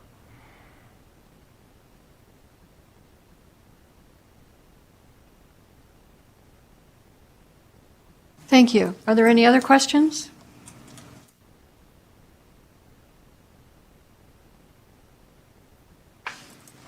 I would like to point out that if you have more questions concerning this bill, the bill is in your binder. It is under agenda item 6B. And after reading it, if you have more questions, I'm sure that the Attorney General's office could answer those questions for you. Thank you, Mr. Kruger and Ms. Feely. We appreciate your time and work with us on this legislative measure. Thank you, President. I would now like... I appreciate that, Yes. and always a pleasure to come and speak before this forum. Thank you so much. And I think the members of the forum very, very much appreciate all your work that you did to help us get this bill passed. I would now like to bring your attention to, as I stated a few minutes ago, that tab in your binder, which is 6B. That is where a copy of the bill is that we got passed. This document highlights a number of scams commonly committed against elderly people and provides information on how to handle them. I hope this information will be a valuable resource for our state's seniors. We will now move on to our next order of business. Item 7. This is the overview of Senate Bill 45. Which increases the monthly personal needs allowance provided under Medicaid to an institutionalized resident of a skilled nursing facility. During the last forum interim, we came to find out the discrepancy in how much money a resident in this facility got and a resident in this facility. And so it was a huge discrepancy. So we decided for our bill, we would ask to get this more in line so that the $35 that the person in this facility was allowed and the $120 in this facility, there was such a disparity that we didn't know why. And so we took this as our bill, and we are very happy to have today Ms. Marie Coe of our long-term ombudsman, I always have trouble with that word, supervisor, Aging and Disability Services, Department of Health and Human Services, and Kristen Colum, hope you're saying your name right, Social Services Chief, Division of Healthcare Financing and Policy, DHHS, and Marilyn Saltard, Deputy Administrator, DHCFP and DHHF. We will hear from these representatives of Aging and Disability Services and financing policy on how they are going to implement this bill. Thank you. Please proceed. Thank you, President Alvarez. Marie Coe, State Long-Term Care Ombudsman, for the record.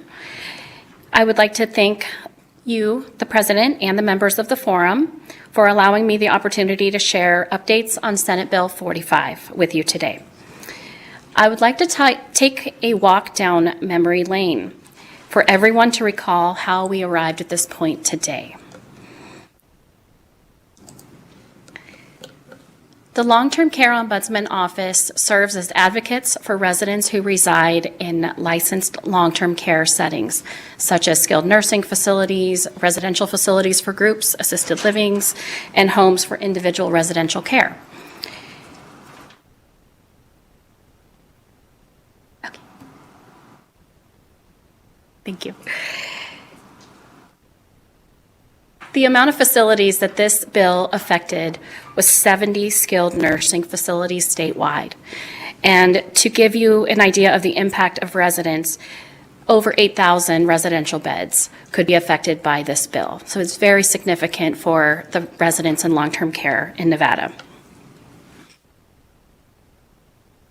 We'll go over an overview of the bill, the current status, impact on the nursing facility residents, and then next steps and monitoring today.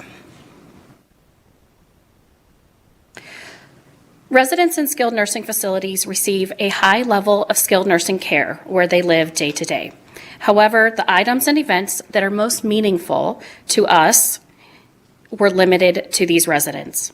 Simple things such as a favorite snack, shampoo, or even basic clothing items that are not provided by the facility were limited. Residents must use their personal needs allowance for these items. The personal needs allowance was $35, and it remained at $35 for the past 30 years, with no intent of increase until this forum took on this issue and took it to heart for the residents. The Office of the Long-Term Care Ombudsman Program provided an overview during the interim of the issues and before the 82nd legislative session regarding the personal needs allowance being a low amount and needing to increase in order to meet the basic needs of the residents. The forum took a vote and accepted this issue as a bill draft request. The Ombudsman Office then conducted a survey of residents around the state before the session, in which the residents were able to use their voices to express what was missing in their lives and what would a possible increase be used for. In addition, the Office of the Long-Term Care Ombudsman advocated for personal needs allowance to not be stagnant again and to be equal to the personal needs allowance of those in the residential facilities. The forum advocated and was successful in not only assisting residents to gain an increase in the personal needs allowance, however, also ensured the personal needs allowance was routinely reviewed and increased as appropriate, never again to remain stagnant for 30 years. This was significant, and Senate Bill 45 is now in effect for residents who are eligible as of January 1st, 2024. So it's very newly implemented.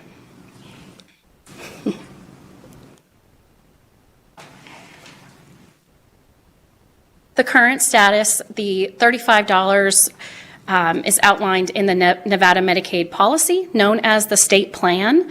The state plan is adjusted and approved at a federal level to enact that increase and allow those funds to be implemented to the residents in long-term care.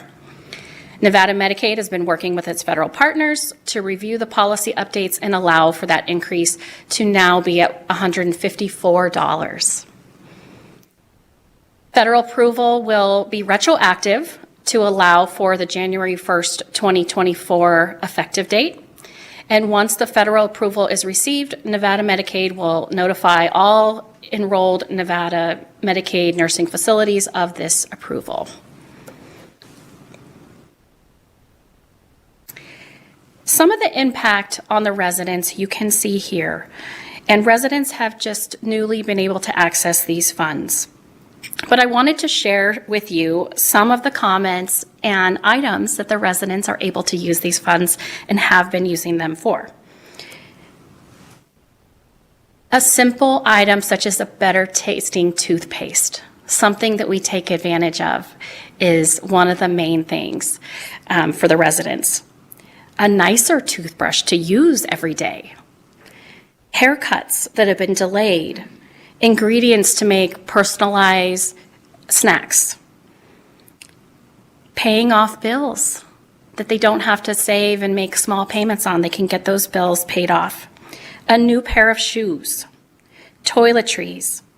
And we were talking earlier about the ability to have electronics.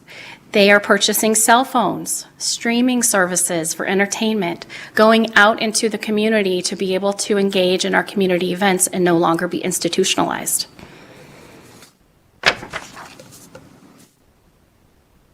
So you can see some of the things that improve the quality of life with the residents. And again, engaging in the outside events of the facility. Transportation, being able to afford transportation was big. Transportation is expensive, and on $35, that limited the ability to go out and do things with friends and families. The personalization of the items and the ability to have choice instead of remaining and relying on others for basic personal needs. And most importantly, the equality for residents in all settings to be equal no matter where you live and what your care needs are.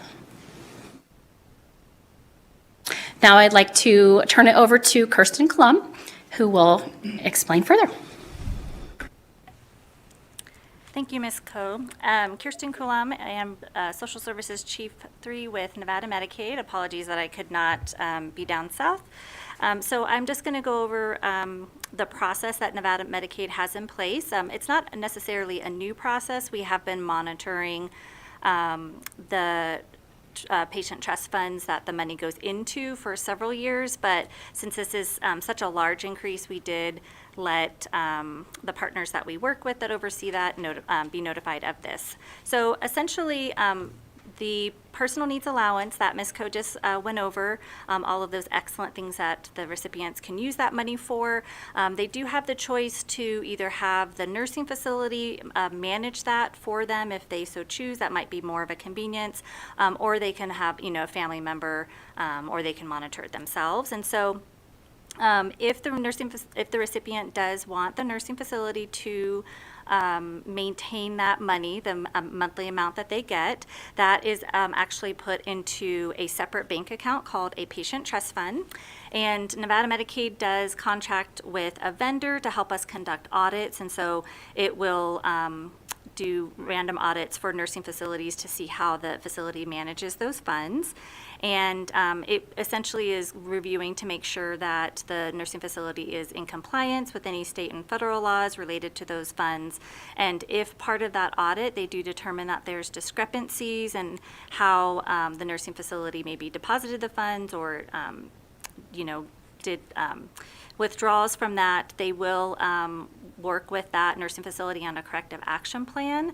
And so they will send out a formal letter summarizing what their audit findings are, and then they have, once they have that corrective action plan, they have 30 days to do that, and then they have 60 days of the nursing facility to implement that corrective action plan. And the facility is audited at least every other year to ensure compliance. So again, this is not necessarily a new process, but there's going to be larger amounts since the 35 up to the 154 that will be deposited each month. And so we just wanted to share what steps were in place to currently monitor that. And then that ends our formal presentation, so myself and Ms. Coe are available for questions.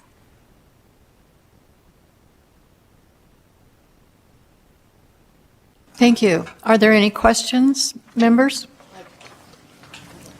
Dr. Jordan? Thank you so much. I am really proud of this forum to see a problem, to develop a goal, and see a positive outcome. That is very strategic and very positive, and that's what we're all about, and we hope we can continue to do that. Thank you so much. question. Mr. Cohn, you have a question? I'll limit it to two this time. First one is, and again, I'm just trying to understand what you've accomplished here. Where do the funds come from?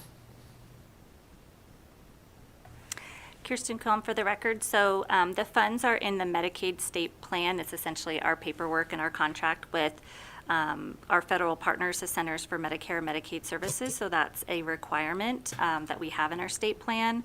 And so we have the amount that is determined for the patient liability is actually done through welfare. So when they're determining Medicaid eligibility, so the amount is set for all individuals. They all receive the same amount, which will now be increased to the 154. So we did with SB 45 from the last legislative session, because the amount for what the personal needs allowance is increasing. We did receive money in our budget from this last session to cover that for the Medicaid amount. So it comes from our budgeting process, essentially. My other question is, do the bank trust accounts pay interest? Kirsten Cohen for the record, that is an excellent question. I don't know that answer, but I'm happy to look and see. I will check with my counterparts over in the audit unit. I know they're watching and they might have that answer. So I'm happy to follow up to see if there's interest on those accounts. Thank you. Yeah, no problem. Thank you, Madam President. Thank you. Mr. Troth? Thank you. Appreciate the presentation. So back to the money then. The Nevada State Legislature approved money to use from Nevada Medicaid. And you're on number 4, slide number 4. So is there still a pending request from the federal Medicaid to reimburse or pay for that? Am I off on that? Kirsten Cohen for the record. Correct. So we did have a fiscal note tied to Senate Bill 45 that authorized us and gave us that funding to support the increase. And so it is correct that the bill went into effect January 1st of 2024. Nevada Medicaid worked with our federal partners, Centers for Medicare and Medicaid Services, to review our draft language. So at this point, it's really just the paperwork piece that will be submitted. There is a process to allow retro approvals with Nevada Medicaid, and so and this is one of those instances that is permissible.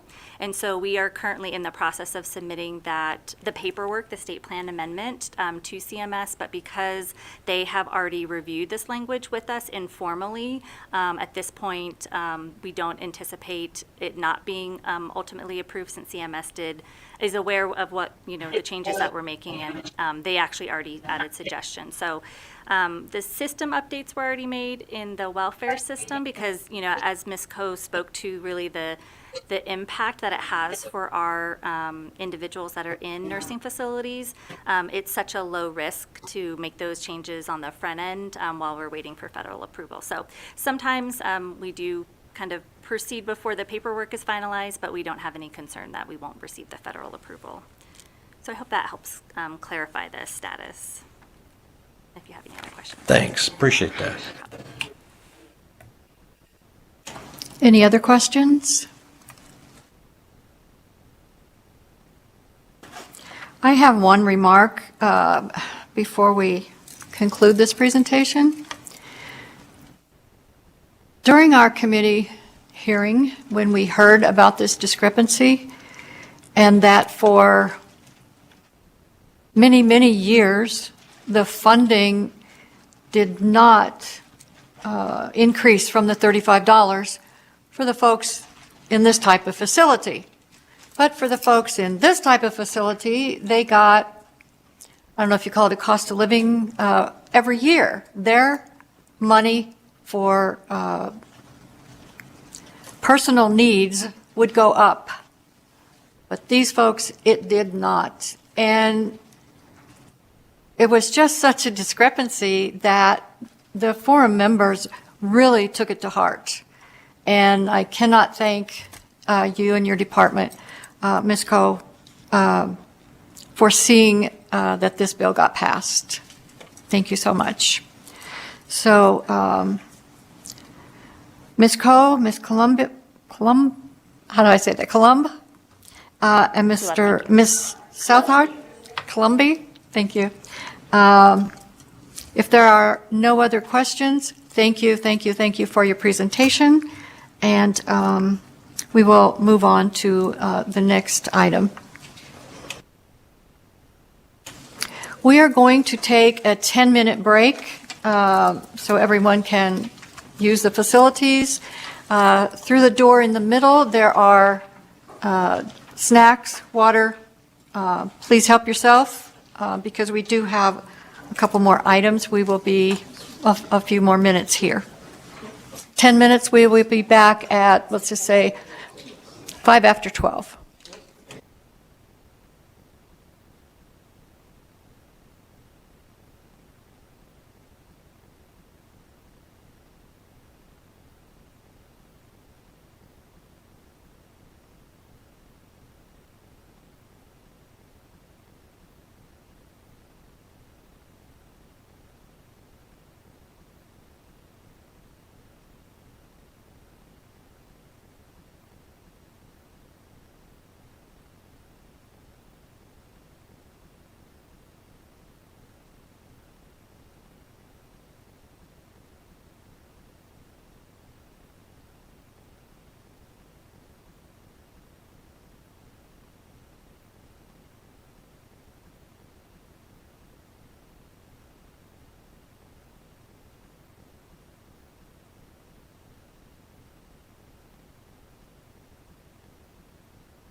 let's get started again, please.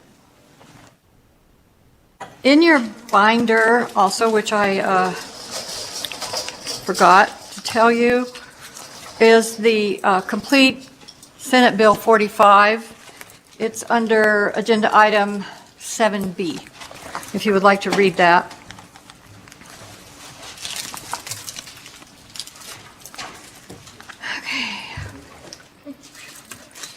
Agenda Item 8 is the presentation on legislative measures related to seniors that passed during the 2023 legislative session and updates on state services and programs for seniors in Nevada. Our presenters are Ariana Ramos, Social Services Manager, ADSD and DHHS, Marie Coe, State Long-Term Care Ombudsman, ADSD, DHSS, and LaDon Knighton, Social Services Chief, ADSD and DHHS. You may begin. All right, hello. And for the record, my name is Ariana Ramos. I am a Social Services Manager with our Office of Community Living within Aging and Disability Services Division. Thank you so much for having us here today. We are going to be reviewing a summary of the agency operations and our home and community-based services. LaDon Knighton is going to be discussing our community service programs, as well as the American Rescue Plan Act projects. And Marie Coe will finish us off today with our legislative updates, and then we'll leave some time at the end for your questions. All right, within ADSD's advocacy operation, we have Adult Protective Services. They safeguard the rights and the well-being of vulnerable adults in the community by investigating reports of abuse, neglect, self-neglect, abandonment, isolation, and, of vulnerable adults ages 18 to 59 and individuals age 60 and over. We also have our long-term care ombudsman program. They advocate for residents in nursing homes, residential facilities, and care facilities to ensure the quality of care of individuals in our long-term settings. Our advocacy attorney, they provide education and policy advocacy for the division. They also provide legal support to enhance overall advocacy efforts for adult protection. And our Office of our Office for Consumer Health Assistance, better known as OCHA, they assist consumers and injured employees in understanding their rights under various healthcare plans. They provide education and advocacy for those with or without insurance. For our children's services, we have the Nevada Early Intervention Services. They identify and address developmental delays or disabilities in infants and toddlers. We have our Autism Treatment Assistance Program, also known as ATAP. They provide treatment for children diagnosed with the autism spectrum disorder. They have a commitment to early intervention and support children with special needs. Our developmental services provide services for people with intellectual and developmental disabilities. Services are delivered through 3 regional centers statewide, and their goal is to maximize independence and community inclusion. Our Office of Community Living, there is an array of services. They provide support to people with disabilities, older adults, and family caregivers. Community services are provided through competitive grants, and they focus on preventing institutionalization. Key programs within OCL are the Assistive Technology for Independent Living, Communication Access Program, and our home and community-based services. And finally, we have our quality assurance operation that ensures provider compliance with state and federal regulations by using monitoring systems that have improvement plans to ensure the delivery of quality services. All right, and on our next slide, I'm going to discuss more about our home and community-based services. They provide services to our vulnerable individuals that are at risk of nursing home placement. Services are authorized based off eligibility and the individual's choice. Next is a list of our waiver services offered to the home and community-based services recipients. As you can see, case management chore, homemaker respite, the emergency button is very commonly used, as well as our home delivered meals.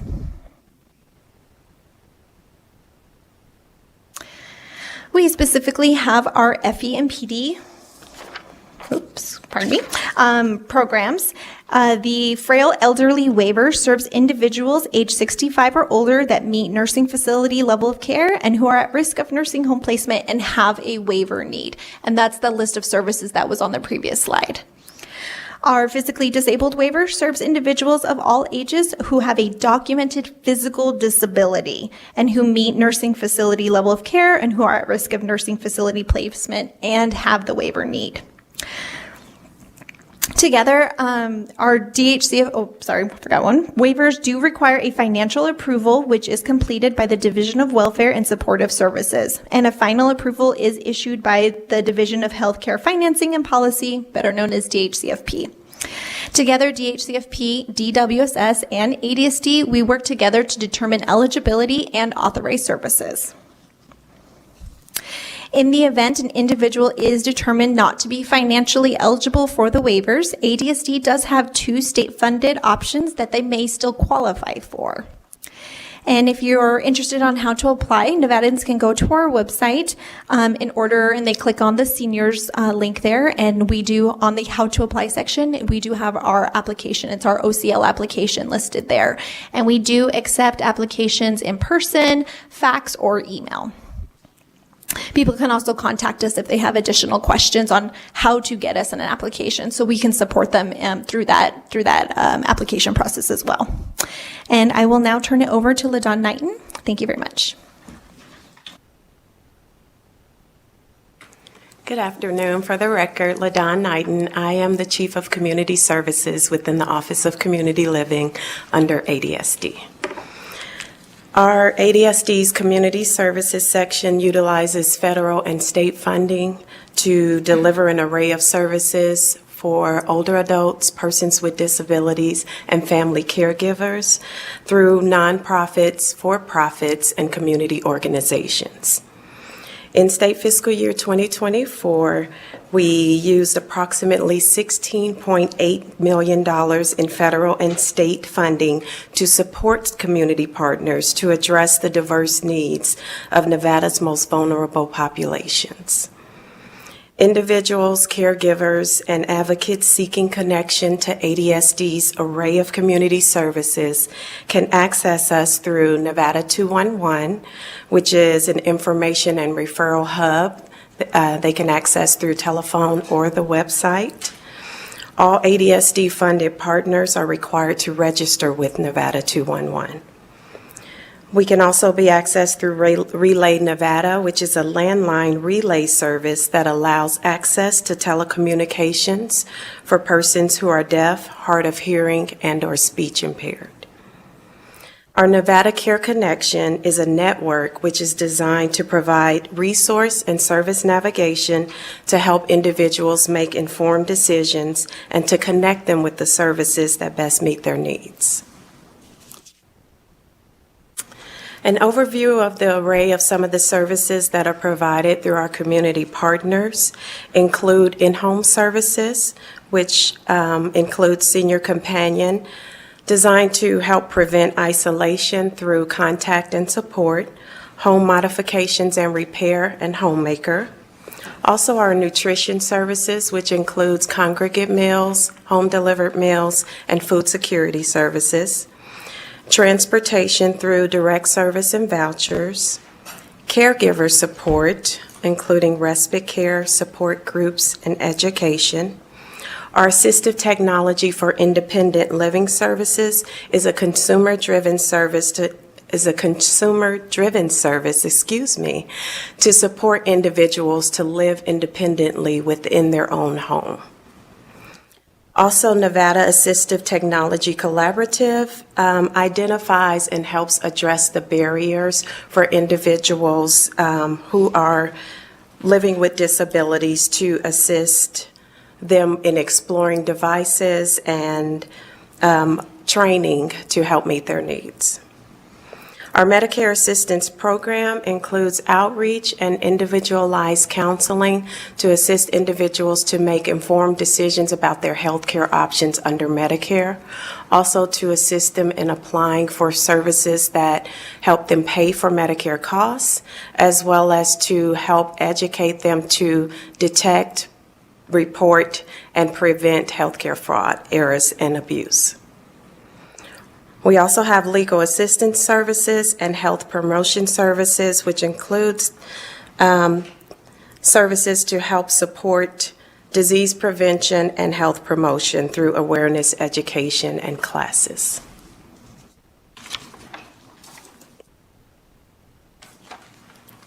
So the American Rescue Plan Act, or ARPA, funding has allowed ADSD to implement various projects, including the ones that are highlighted in the PowerPoint for you.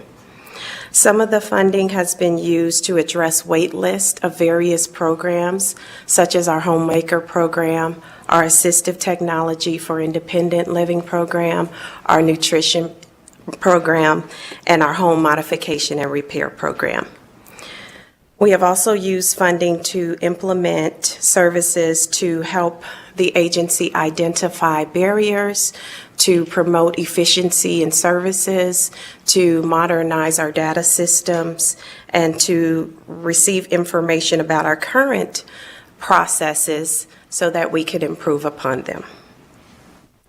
Some of our other projects include the Community-Based Care Capacity Building Project, which will result in the expansion of bed capacity in residential facilities for groups. Also, specialized intensive services for developmental services, which will be the development of contracted intensive behavior support homes for persons with intellectual or developmental disabilities and/or behavioral health diagnoses. Our NEIS, or Nevada Early Intervention Services Program Analysis Contract Project, results in conducting an analysis of the NEIS services model so that we can receive recommendations on the best proactive service delivery model. Our Resource and Service Navigator Capacity Program will help increase the amount of resource and service navigators across the state to help connect individuals with services that meet their needs. Our Telehealth Workforce Training Project will help expand existing efforts to support training of healthcare providers to offer telehealth services and also telemedicine cards. We have been able to purchase mobile telemedicine cards for telehealth delivery of services. Thank you for this opportunity, and I will now turn it over to Mariko. Thank you, Marie Coe, State Long-Term Care Ombudsman. For the record, I'd like to give an overview of some of the bills that were passed last legislative session and affect the residents and clients that we serve in aging and disability services. The first bill is Senate Bill 298, which provided involuntary discharge of residents in the residential facilities for groups or group homes and assisted livings level of care. This was a significant bill as it provided protections for residents who were being discharged at this level of care that were not in place before. Residents who needed care could receive a notice, and there was no method to be able to have a voice to disagree with the notice, to have an advocate, to have legal representation. And this bill that has been implemented as of January 2024 increased those protections. AB 119 is the Vulnerable Adult Fatality Review Committee. Assembly Bill 119 of the Nevada Legislative Session created the Vulnerable Adult Fatality Review Committee.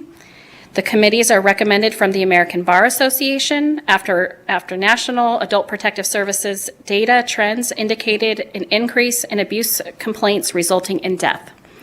The committee reviewed deaths resulting from or relating to adult maltreatment.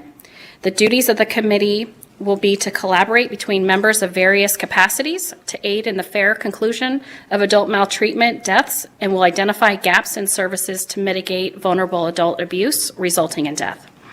Committee members include representatives of the Clark County and Washoe County Medical Examiner's Office, Nye County and Las Vegas Metropolitan Police Department, Adult Protective Services, Rural Public Guardians, victim advocates, Clark County Social Services, and the Bureau of Healthcare Quality and Compliance. Paul Greenwood, who is a retired deputy attorney for San Diego County and the developer of the San Diego County's Elder Abuse Fatality Review Team, is assisting the team in Nevada. And the first in-person meeting is being held February 29th, 2024 in Las Vegas. And lastly, Assembly Bill 202 was established for electronic communication devices in skilled nursing facilities. This bill allows residents or their representatives, such as a guardian or a power of attorney, to have an electronic device, a camera, or any device of their choice in their room. There are many requirements to have this, such as an agreement of a roommate, if the resident lacks capacity to be able to go through a court process, but this has proven in other states to prevent abuse of residents, control monitoring, and in addition to the monitoring, it's also a communication device. Residents who live in Nevada, they may have family members, friends in another state, and they didn't have a method to be able to virtually communicate with them, and this allows that. That is the conclusion of our presentation, and we are available for questions.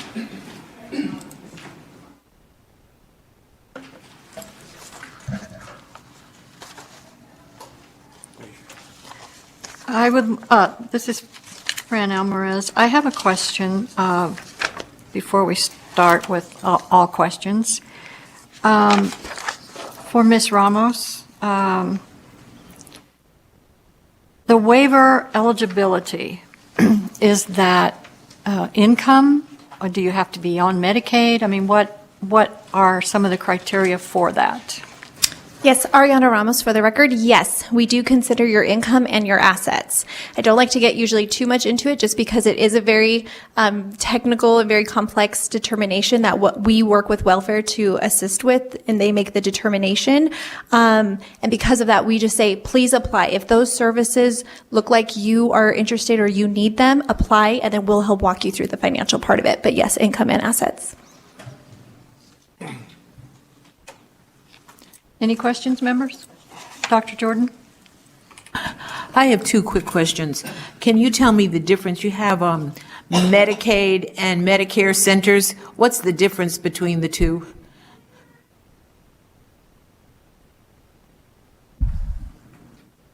There is no difference? Ariana Ramos, for the record. So are you asking what is the difference between our Medicare and our Medicaid? I understand the difference of that, but you have two separate centers. In your material, you say you have a Medicare and a Medicaid center. Why are they not one? And which slide are you referring to? Well, if you look under acronyms, it tells me right here that you have centers for Medicaid and Medicare services. So I'm trying to find out what the difference between the two is. Okay, I just wanted to make sure that I was properly addressing your question. That's okay. So for us, for the Centers for Medicaid, I mean, that is where I'm going to try and simplify this as much as possible. And you know what? I feel like because I am, that is an excellent question. And because I am, it is more of a complex question, I can definitely get something together for you and provide that to you at a later date. Definitely, I would say our Division for Welfare, they work with us along with ADSD and DHCFP. We all have a hand in Medicaid. I'm going to look to you guys to see if you have anything else to go ahead. Just about everything that I read has to do with Medicare. Mm-hmm. But we have a number of seniors that really need help with Medicaid. And so that's our most needy audience. And so I wanted to know what it is that you do for that group. I hear what you're saying. Thank you for clarifying that. It still is a very complex answer, but really, so the welfare does work in terms of providing that financial eligibility. Once they have Medicaid, there is a vast array of services that are potentially open to them. So we do have sections of information and referrals to help navigate. We have Access Nevada, which is another online system to help them navigate what services that they're eligible for through Medicaid. Does that better? helps. Okay. But I think that in presenting this kind of information as to what you're doing for the aging, that you have to have something for those that have and those that do not have. Yes. And I'd like to see more of that. Yes. So we know how we can be of assistance to those people in their increasing numbers. So I'd like to see that happen. My second question is, where would I direct somebody that had mental health issues? Marie Coe for the record. Nevada has, in the north and the south, mental health resources. And so we can get you those specific agencies that offer services for those who have been diagnosed with mental health.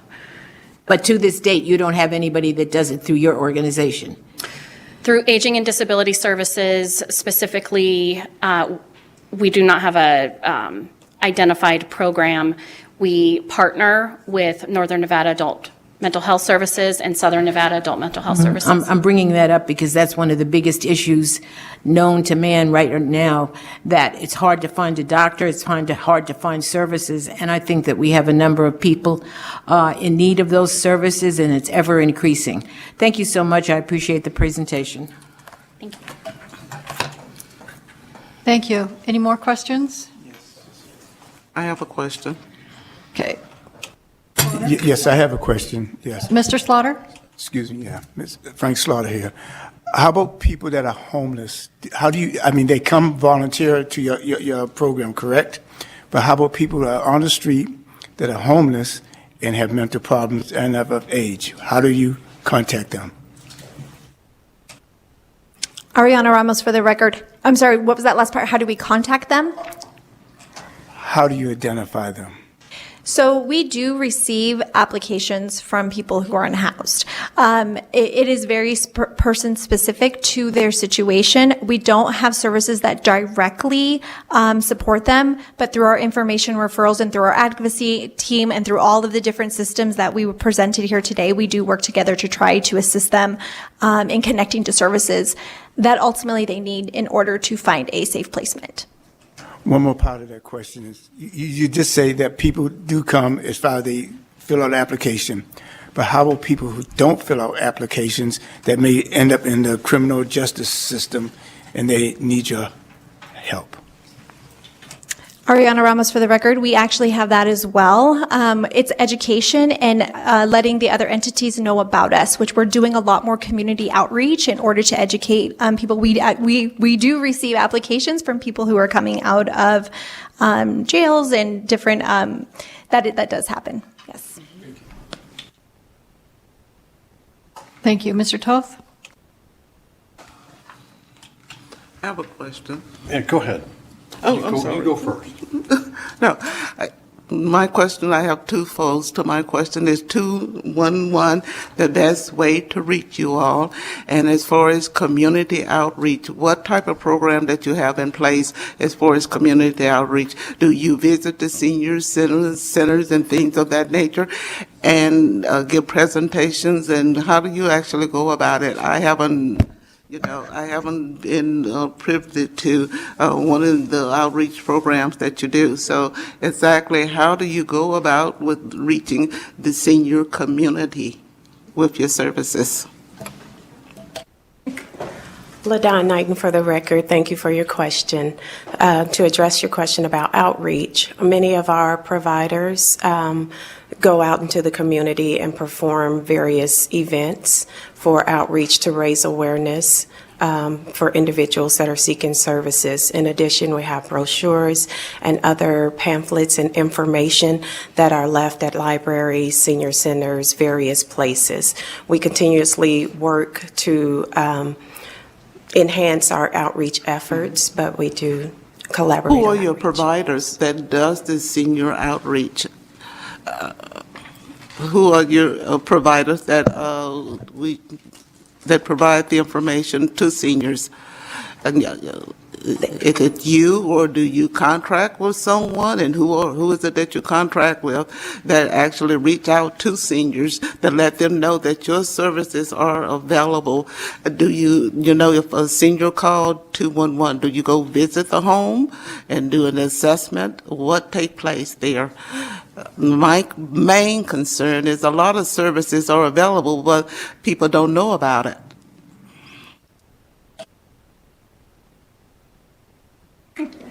LaDon Knighton, for the record, thank you again for that. That is a major concern that continues to drive our efforts to increase our outreach in many ways. Yes, we do. ADSD does outreach events as well as our contracted providers.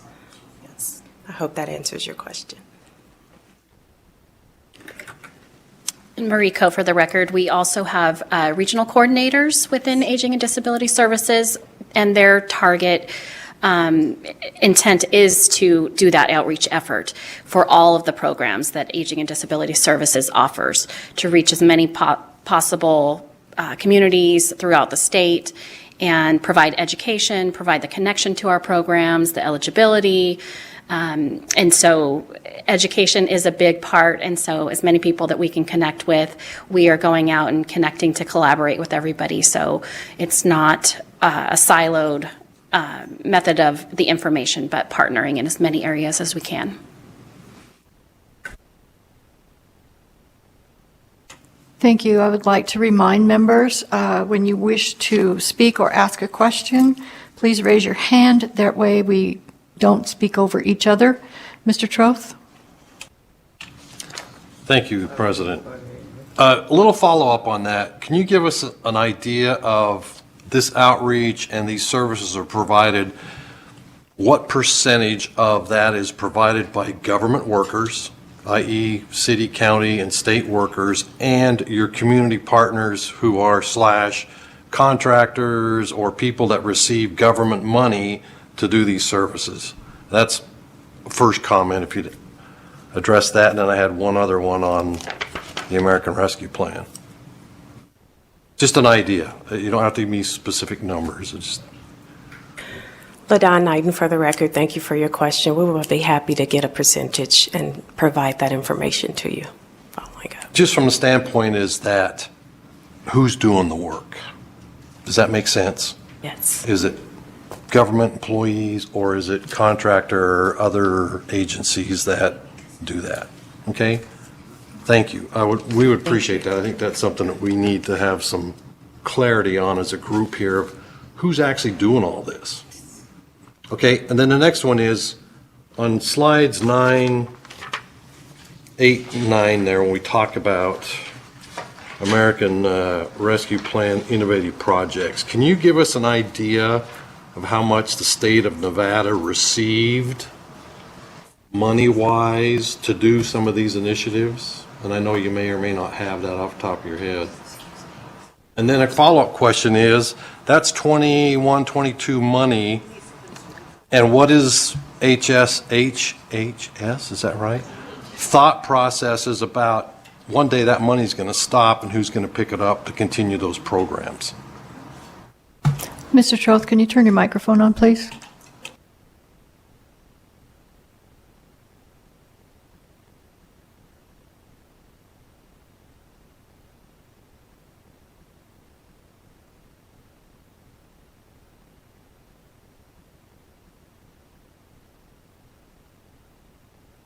LaDon Knighton, for the record, thank you for your questions. We will definitely get back with you on the amount of funding that the state of Nevada has received to do our initiatives under ARPA funding. As far as the thoughts on long-term, when the funding is no longer available, we continue to work and find ways to support our community partners and to collaborate to make sure to make the best use of our funding for long-term projects. So, thank you. Ms. Levitt? Thank you for being here in your presentation. I just wanted to make a comment, and it's certainly not a reflection necessarily of what you do and all the services you provide, but I know accessing help for mental health problems is a huge problem. It's a problem for people who have insurance. It's a problem for people who are not homeless, and intelligent and know how to talk to people. It's just a continual frustration to try and find mental health services for people of any age. So I can't even imagine what it's like for people who are homeless and seniors. So I think it's something as a state that we need to address is mental health services. I've worked with children both in the state and the county, and it was extremely hard to find help for them.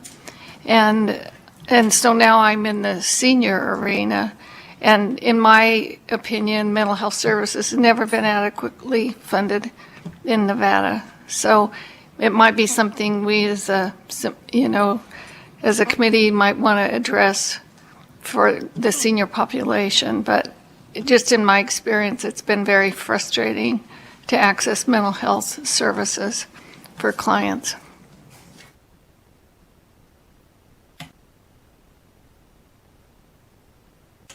Anyone else? This is Laura. Ms. Levitt? Yes, thank you. I just wanted to mention or ask to verify, has the CHIP program or SHIP program now been changed to the MAP program for Medicare assistance for seniors? LaDon Knighton, for the record, thank you for that question. The State Health Insurance Assistance Program, a SHIP program, is under the umbrella of the Medicare Assistance Program. So it allows access to the variety of services for Medicare under one umbrella.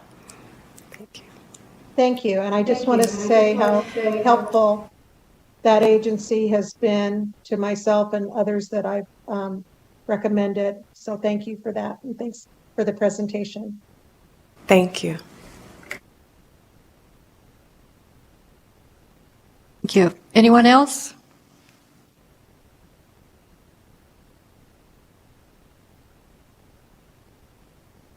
Thank you for your time and information you provided in this presentation, Ms. Ramos, Ms. Coe, and Ms. Knighton. Thank you. It was very informative.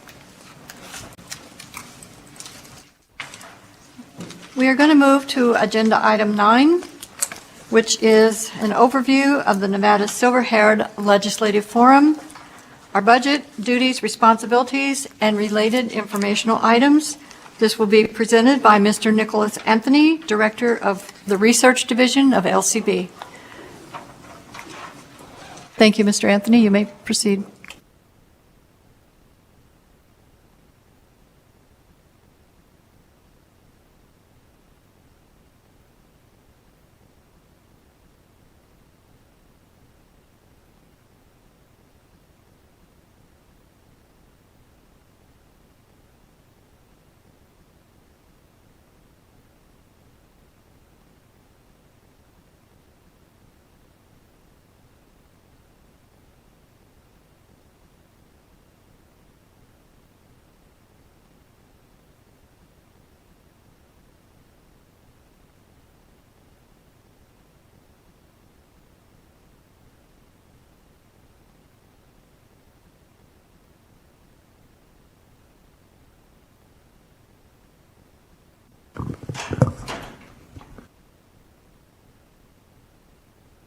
Good afternoon, President Almarans and members of the Nevada Silver-Haired Legislative Forum. I'm Nick Anthony, Research Director of the Research Division of the Legislative Council Bureau, serving as nonpartisan staff to the legislature and filling in for Patrick Ashton as staff to this forum today. It's a pleasure to be with you.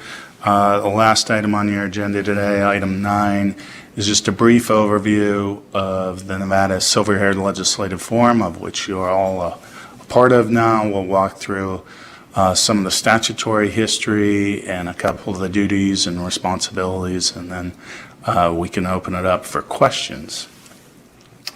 In your materials behind tab 9, you'll see there's a PowerPoint presentation as well as a memo on your travel claim and also a copy of AB 215 from the last session, which is legislation regarding the membership of the forum.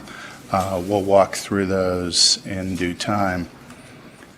The authority and purposes of the legislative forum, as you may recall, this forum was established in 1997, so it's been around legislatively for quite some time. It's governed by the Nevada Revised Statutes, which are the blue books to the left. That's our codified law of Nevada passed by the legislature.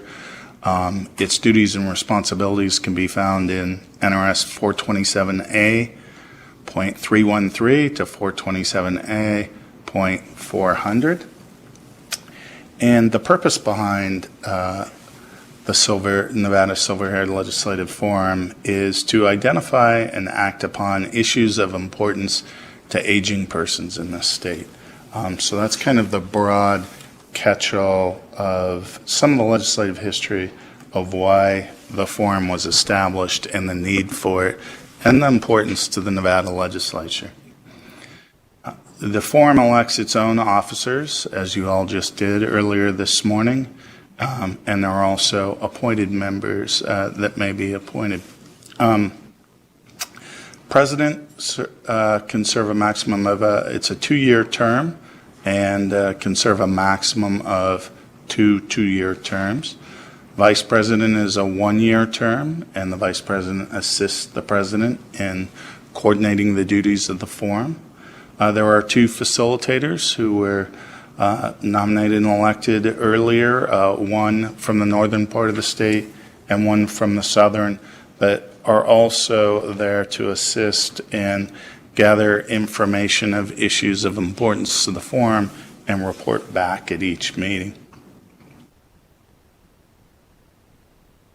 Vacancy in membership, if a vacancy of an appointed member it becomes vacant upon death or resignation or illness or absence or for any reason that prevents the member from attending for 3 consecutive meetings unless excused by the president. If a vacancy occurs, then the Legislative Commission, currently chaired by Senator Nicole Cannizzaro, and with representatives from both the Senate and Assembly, then they fill the vacancy at the Legislative Commission level from the same senatorial district where the vacancy was created.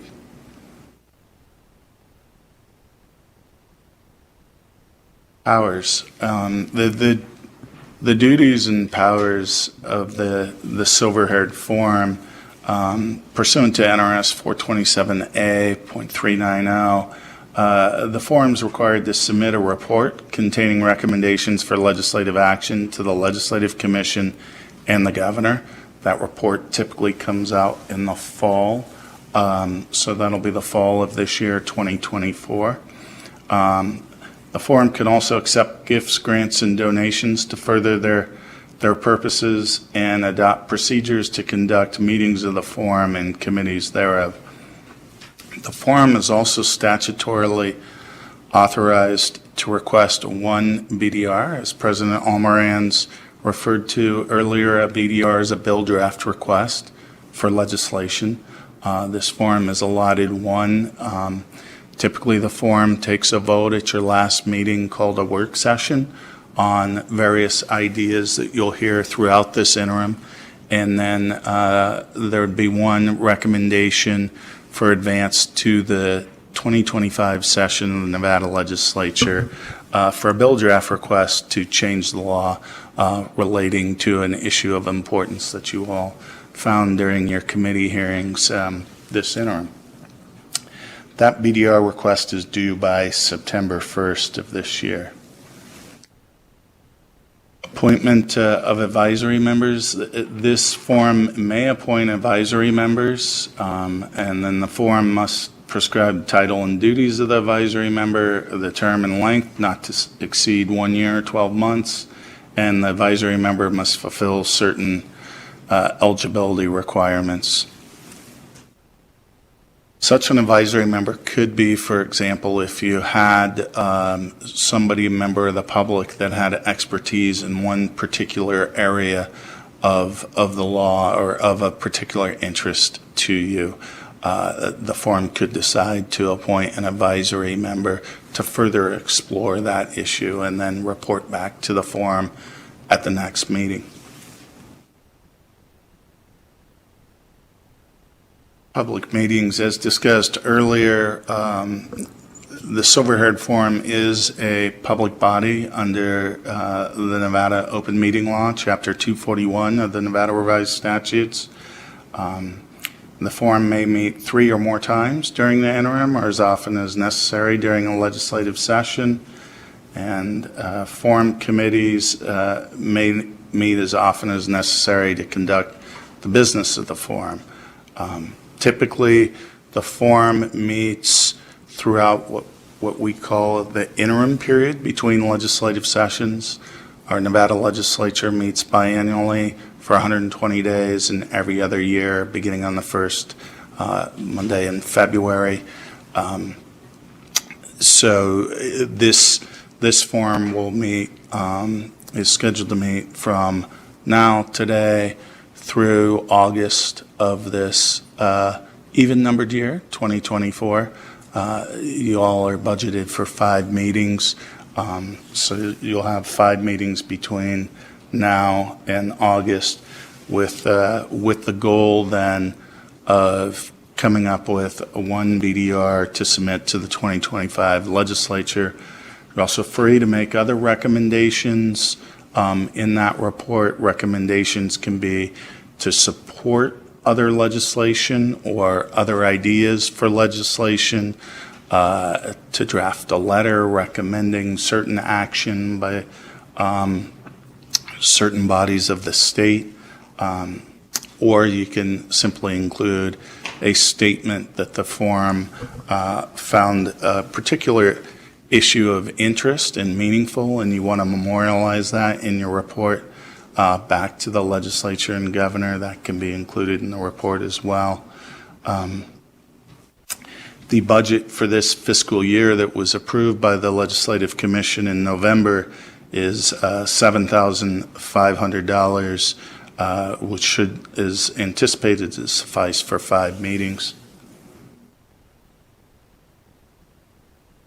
Compensation of members, you'll see in your tabs behind tab 9C is a memo from Patrick Ashton explaining the per diem and travel expenses. As forum members, you're entitled to the same per diem and travel expenses as other members of the government. You can get reimbursed for mileage and meals. All those rules are spelled out in your packet. There's a blue form, should be on the first page of your binder. Please make sure to fill that out and then leave it. Afterwards, the committee staff will come around and pick that up. You're eligible for mileage reimbursement to and from the meeting location, as well as meals if you meet certain circumstances. If the timing, for instance, of this meeting today, starting at 10 and potentially running through the lunch hour, you would be eligible to claim lunch. So your mileage, which is now 67 cents a mile, it is raised. Those are the government GSA rates. And then your per diem for lunch as well.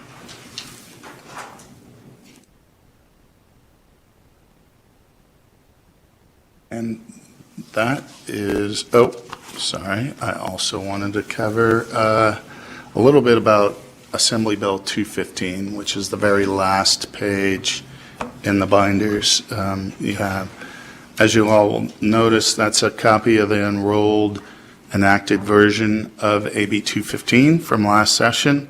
It was sponsored by Assembly members Gorlow, Orntlicker, and Thomas, with a joint sponsor of Senator Ornshaw. And that bill passed both houses of the legislature and was signed by the governor. It relates to the eligibility to serve on the form and the residency requirements.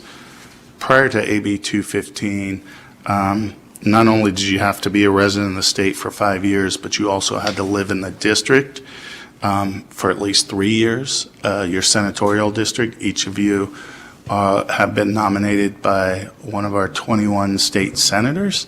So you each represent a state senatorial district. What AB 215 did is it changed that requirement to live in the district from 3 to 1. So you have to be a resident for 1 year. Some of the discussion surrounding the legislative need for that change was due to redistricting. You'll know every 10 years when the census comes out, the legislature conducts redistricting and the districts get redrawn. And so this is a conforming change there to allow members to just live in the district 1 year before they're eligible to serve on the form. And with that, Madam President, I'd be pleased to answer any questions. Thank you, Mr. Anthony. Any questions from the forum members? Dr. Marshall? I'm old enough now, I've been working for a long time to become a curmudgeon, but I think I've descended to becoming a crank. And the crank part of me wants to point out that throughout all of the pieces you went over, everything is written in the plural, except when it gets to request one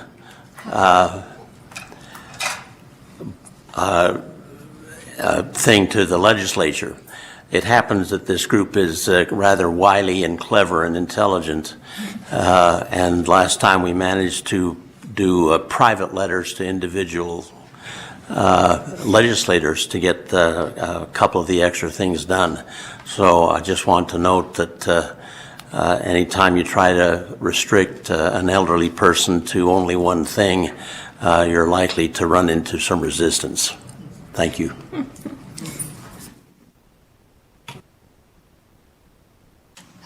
Dr. Jordan? Thank you.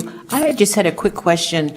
One of the things we heard earlier today is that people were not familiar with what Senate area they were represented by.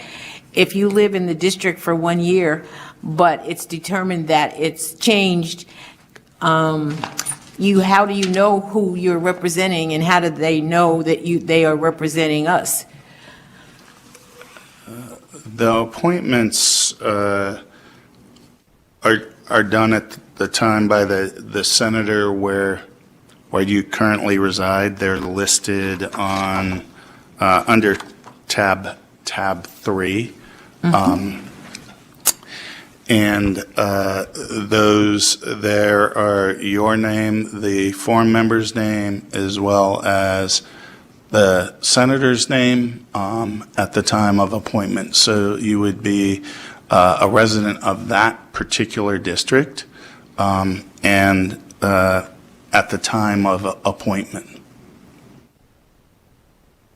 Foggy, but okay.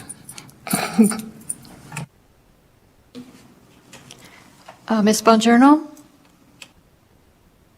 Yes.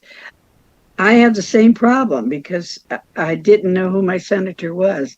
I started in District 5, then 7, now I'm in 10. I would like to know what the border lines are of the area that I'm representing. Is that possible?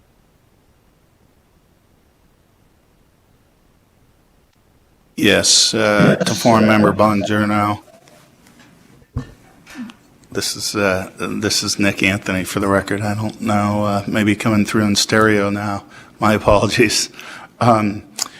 Staff can certainly provide maps of the 21 senatorial districts for each member, because those lines do get redrawn every 10 years, and they were redrawn during the 2021 legislative session. So we can certainly provide maps. I should also point out they're also online on the Nevada Legislature's website.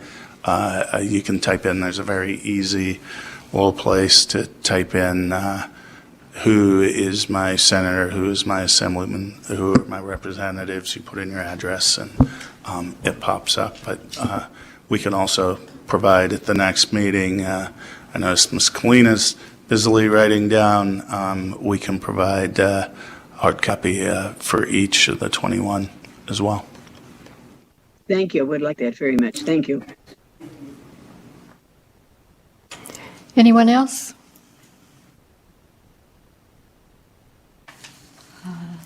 Not seeing any. Thank you, Mr. Anthony, for this information. Thank you. We're going to move to item 10, which is discussion of agenda items and possible meeting dates. Well, the meeting dates, we had to lock in because of the legislative calendar that was filling up for these rooms. I can give you those dates if you would like, or we can have them sent out in an email. The next meeting is Tuesday, April 9th at 10.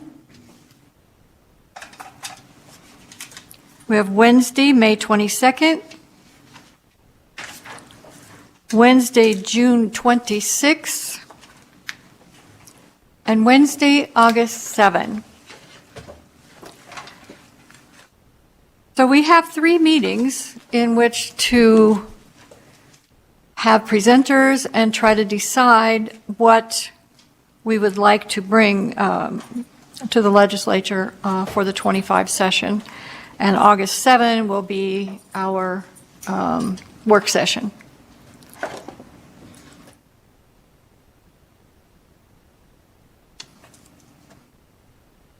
The other thing I wanted to ask everyone about is 2 people have suggested that they would like to have lunch during our committee meetings. I did not approve it for this meeting because it will extend your time here by 1/2 hour. We have to take a break and go into another room to have lunch, which would be provided by the forum, because we cannot eat in this room. So I wanted to ask if you want to do that, if you want to extend your time here by 1/2 hour so that you can have lunch, if that is a priority for anyone, or if snacks suffice. Do we have any comments?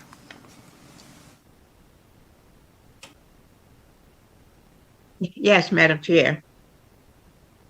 This is Lucille Aiden from Sparks, and from the time we have during our meeting, I don't think lunch would be necessary. If we want lunch, we can do it after we finish the meeting, and I think that would be sufficient if anybody wants to do that. That's my opinion.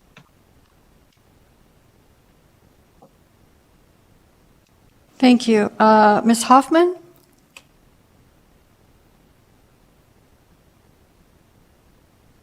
Diana Hoffman from Sparks as well, Ms. Aiden. The questions really that I have really do not deal with lunch, but deal with the fact of Wednesdays. And I don't know if this is an appropriate time to talk about the dates that have been selected. If it is, I'd like to address it. Yes, go ahead. As I stated, we had to pick days that were available, and each month there was only 1 or 2 days available for us to have this room and the room in Carson. But go ahead, please. All right. Well, I take care of, my organization takes care of autistic and emotionally challenged children. And Wednesday is my busiest day. I had to move 3 students who are homeschooled. And I maybe move one student or whatever. But Wednesdays are the hardest. And because these children have special needs, and we're the only ones, unfortunately, I was told by Vice President of Uber that we're the only ones in the United States who provide these types of services. That was kind of shocking. But it really affects these children a lot if we do not have sustainable and continuous dates for them. If there is no other date that is available, I will have to reconsider my position here or see what else can be done.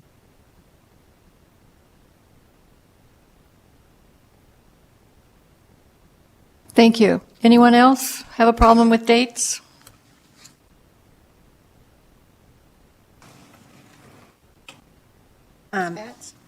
Madam President, I just have one concern. April the 9th, I'll be on vacation. It was paid for last year, and I will be on the phone in a hotel room. Is that okay? Of course. Okay. I just didn't want you By to. Zoom. You can do Zoom. Okay. Okay. Thank you very much.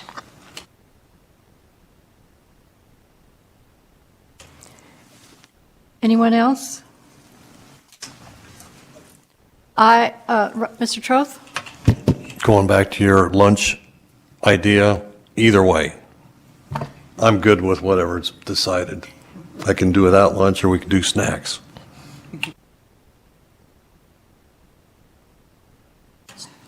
Lunch, we were, when Patrick and Ms. Kalina and I were talking, it would be like sandwiches, something quick, not a sit-down meal by any means, but just, a sandwich and a drink. But again, it will add a half an hour onto your time here. And I want you to have a choice because I don't know what you have going after these meetings. I know you all have a life, and I don't know, extending the day here would bother you. Mr. Marshall?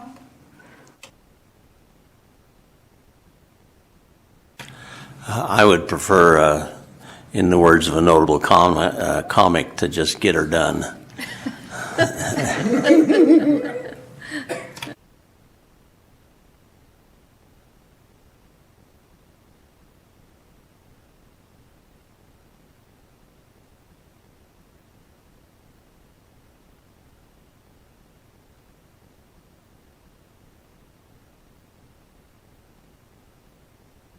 Dr. Jordan? I just believe that it probably depends on the length of the meeting. If we're going to go till 3 o'clock, for example, then perhaps we should have a half an hour break rather than 10 minutes between coming at 10 and staying till 3. But for the most part, in most employment situations, it's 4 hours and then it's lunch. And we're getting out of here before the 4 hours, plus we get paid for lunch already, so what's the point? Ms. Bongiorno? Yes, District 10, excuse me. On a lighter note, if you all were close to Green Valley, I'd be glad to make you spaghetti and meatballs.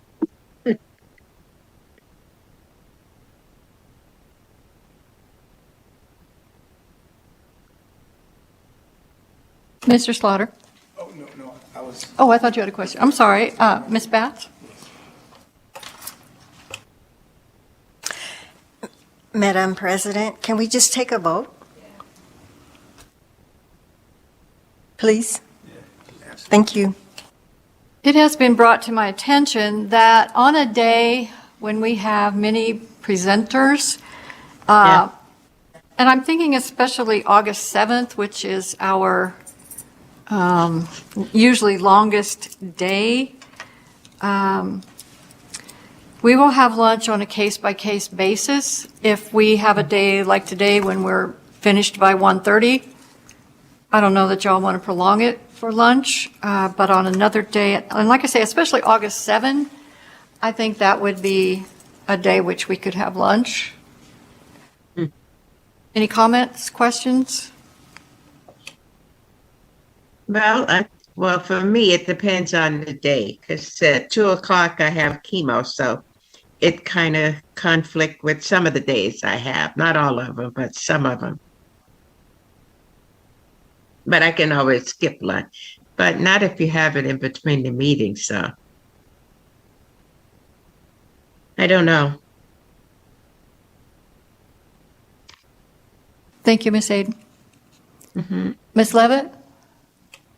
Yes, I was just going to say that I agree, depending on the length of the meeting, and that sounds very reasonable to have the lunch in August. Thank you.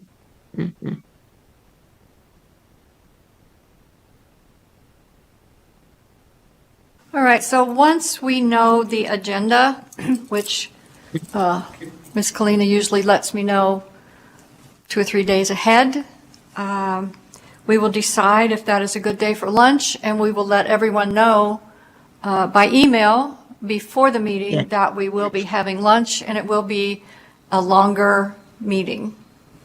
Okay. All right. One more thing that I need to bring up. The binders and their contents are wonderful. I like it a lot. It's made it very easy to see our pages. However, the contents of the binders are ours to keep. And I have some little clip things that you can hold your papers together. The binders we must leave so that they can be reused.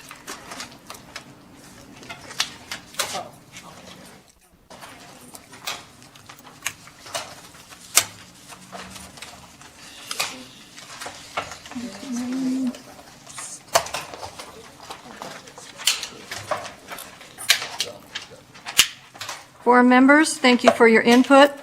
Please keep in mind that our staff members can also provide policy and research assistance to help us make informed decisions about the issues reviewed and studied by the forum. Feel free to reach out to Mr. Anthony or Ms. Kalina if you have specific questions or if there are presentations you would like to have scheduled for future meetings. I did receive an email from Ms. Batts with several items that she would like to have considered. If anyone else has items you would like to see considered, please email them to Ms. Kalina, Mr. Anthony, so that we can see if we can get presenters to talk about those issues in our future meetings. And we will now have public comment. We will start with public comment from those in the physical locations and then move to public comment from anyone who has called in. Please remember to clearly state and spell your name for the record before you begin. Is there anyone in Carson City who would like to provide public comment at this time?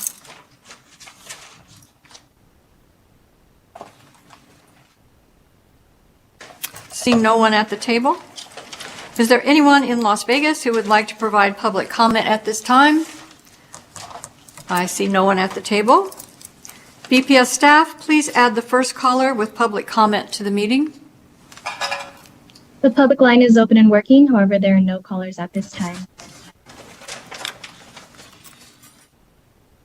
Thank you. This meeting is adjourned. Very informative. I'm sorry, I didn't see you. Okay.